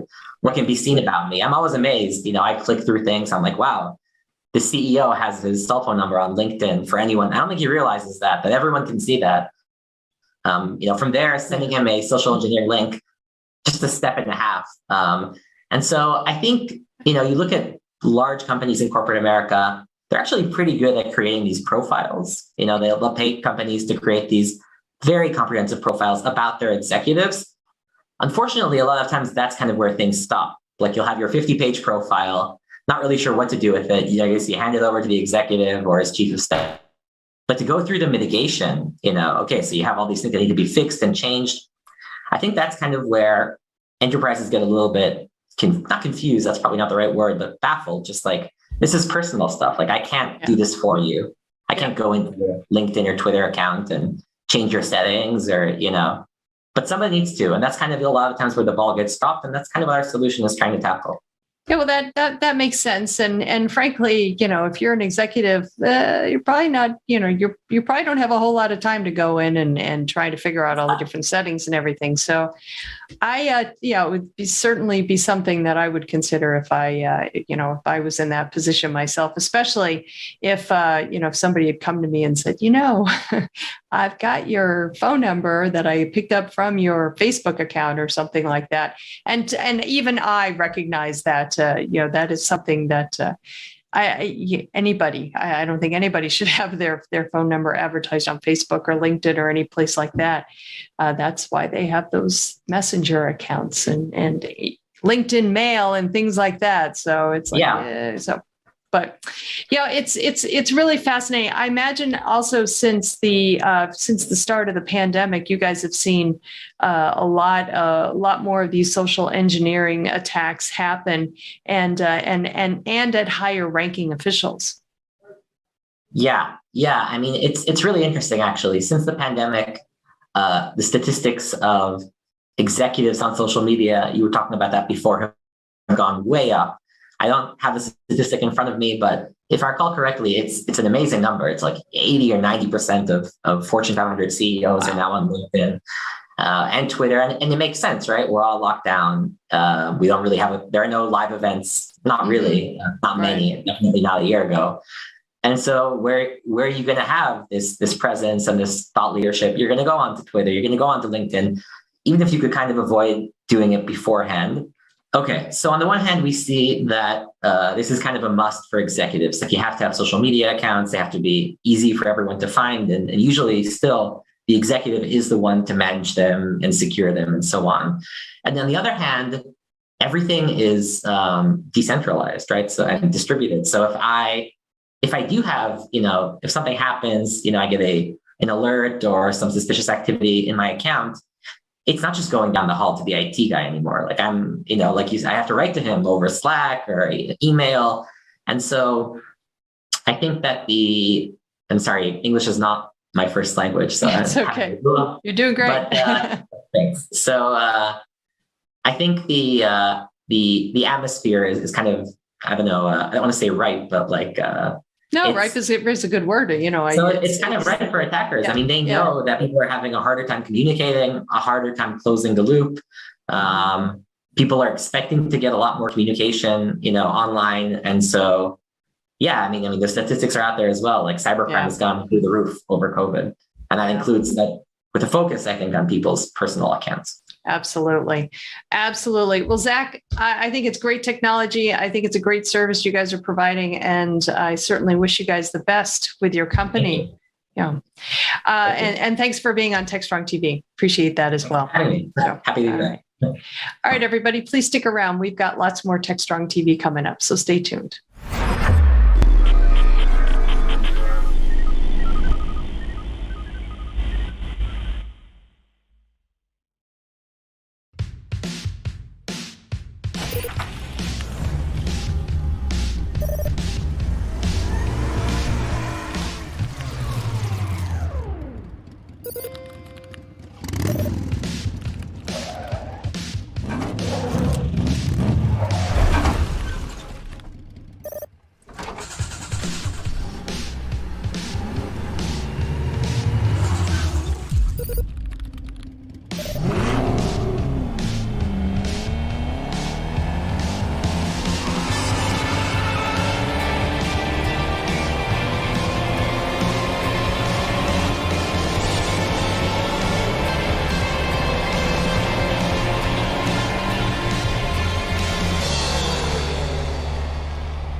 Hey everybody, happy Monday. This is Charlene O'Hanlon, and I'm here now with the webinars preview. We have so many great webinars coming up on DevOps.com, Container Journal, and Security Boulevard. So many that I can't tell you about all of them, but I do want to let you know about these three that are coming up in the hopes that you can mark your calendar and join us, because they're going to be good ones, folks. The first one is called Getting Started with Chaos Engineering. This one is happening Tuesday, June 14th at 1 p.m. Eastern on DevOps.com. That's tomorrow, folks. This one is sponsored by Gremlin. Creating resilient software is a fundamental necessity for modern cloud applications and architectures. As systems are increasingly distributed by design, the potential for unplanned failure and unexpected outages increases significantly. As a result, many organizations, big and small, have embraced chaos engineering. This webinar will give you an in-depth understanding of what chaos engineering is, why it's crucial to prevent outages, and how you can use it to build resilience into your own systems. Good stuff. All right, the second one is called Why Cloud Native Applications and APIs Are at Risk. This one is happening Tuesday, June 21st. This one is at 1 p.m. Eastern on Security Boulevard. It is sponsored by Bionic. Like every other organization, you probably have some sort of cloud transformation initiative. Whether you are just starting on your cloud journey or you have fully adopted a cloud-first approach, there are a lot of things to think about. But have you thought about how to ensure the applications deployed to your production environment, cloud environment, stay secure and are configured correctly? This webinar focuses on helping attendees understand the gaps in traditional cloud security tooling, learn about the types of risks your cloud-based applications and APIs are prone to, and explore new approaches to finding risk in your cloud-based applications and APIs. The third and final webinar I want to let you know about today is called 4 Signs It's Time to Level Up Prometheus. This one is happening Thursday, June 23rd at 11 a.m. Eastern on DevOps.com. It is sponsored by Chronosphere. Prometheus was developed in 2012 in response to a growing need for cloud-native monitoring services. Its efficient data store and ease of use have made it the de facto open-source metrics monitoring solution. By storing data locally on disk, Prometheus is great for short-term cases. However, when storing and querying against longer-term and larger-scale data, it can easily become overwhelmed. This webinar takes a look at the 4 signs it's time to level up Prometheus by focusing on key measurements around your monitoring solution. That includes efficiency, reliability, scalability, and cost. By focusing on these 4 key indicators, you will have a better understanding of how to access monitoring data more quickly and efficiently, improve reliability to keep mission-critical services up and running, increase scale to retain more data for longer periods, and keep monitoring costs under control. 3 great webinars. Hope you can join us for them. I will be back tomorrow with a brand new batch of webinar previews. So hope you can join me then. But until then, hope everybody has a great day. Please, whatever you do, stay safe. All right, everybody, welcome back. That closes out today's Techstrong TV broadcast. I hope you enjoyed today's conversations. I always enjoy bringing them to you, as you know. And just want to reiterate, last week we were at RSAC in San Francisco, had a great time just reconnecting with folks and having some great conversations, which we live streamed, but we will be putting up on the Digital Anarchist digital streaming network very, very soon. So hopefully you can check those out. They will be available on demand. We'll be back tomorrow with a brand new episode though, so I hope you'll join us then. Until then, I hope everybody has a great day, and please, whatever you do, stay safe.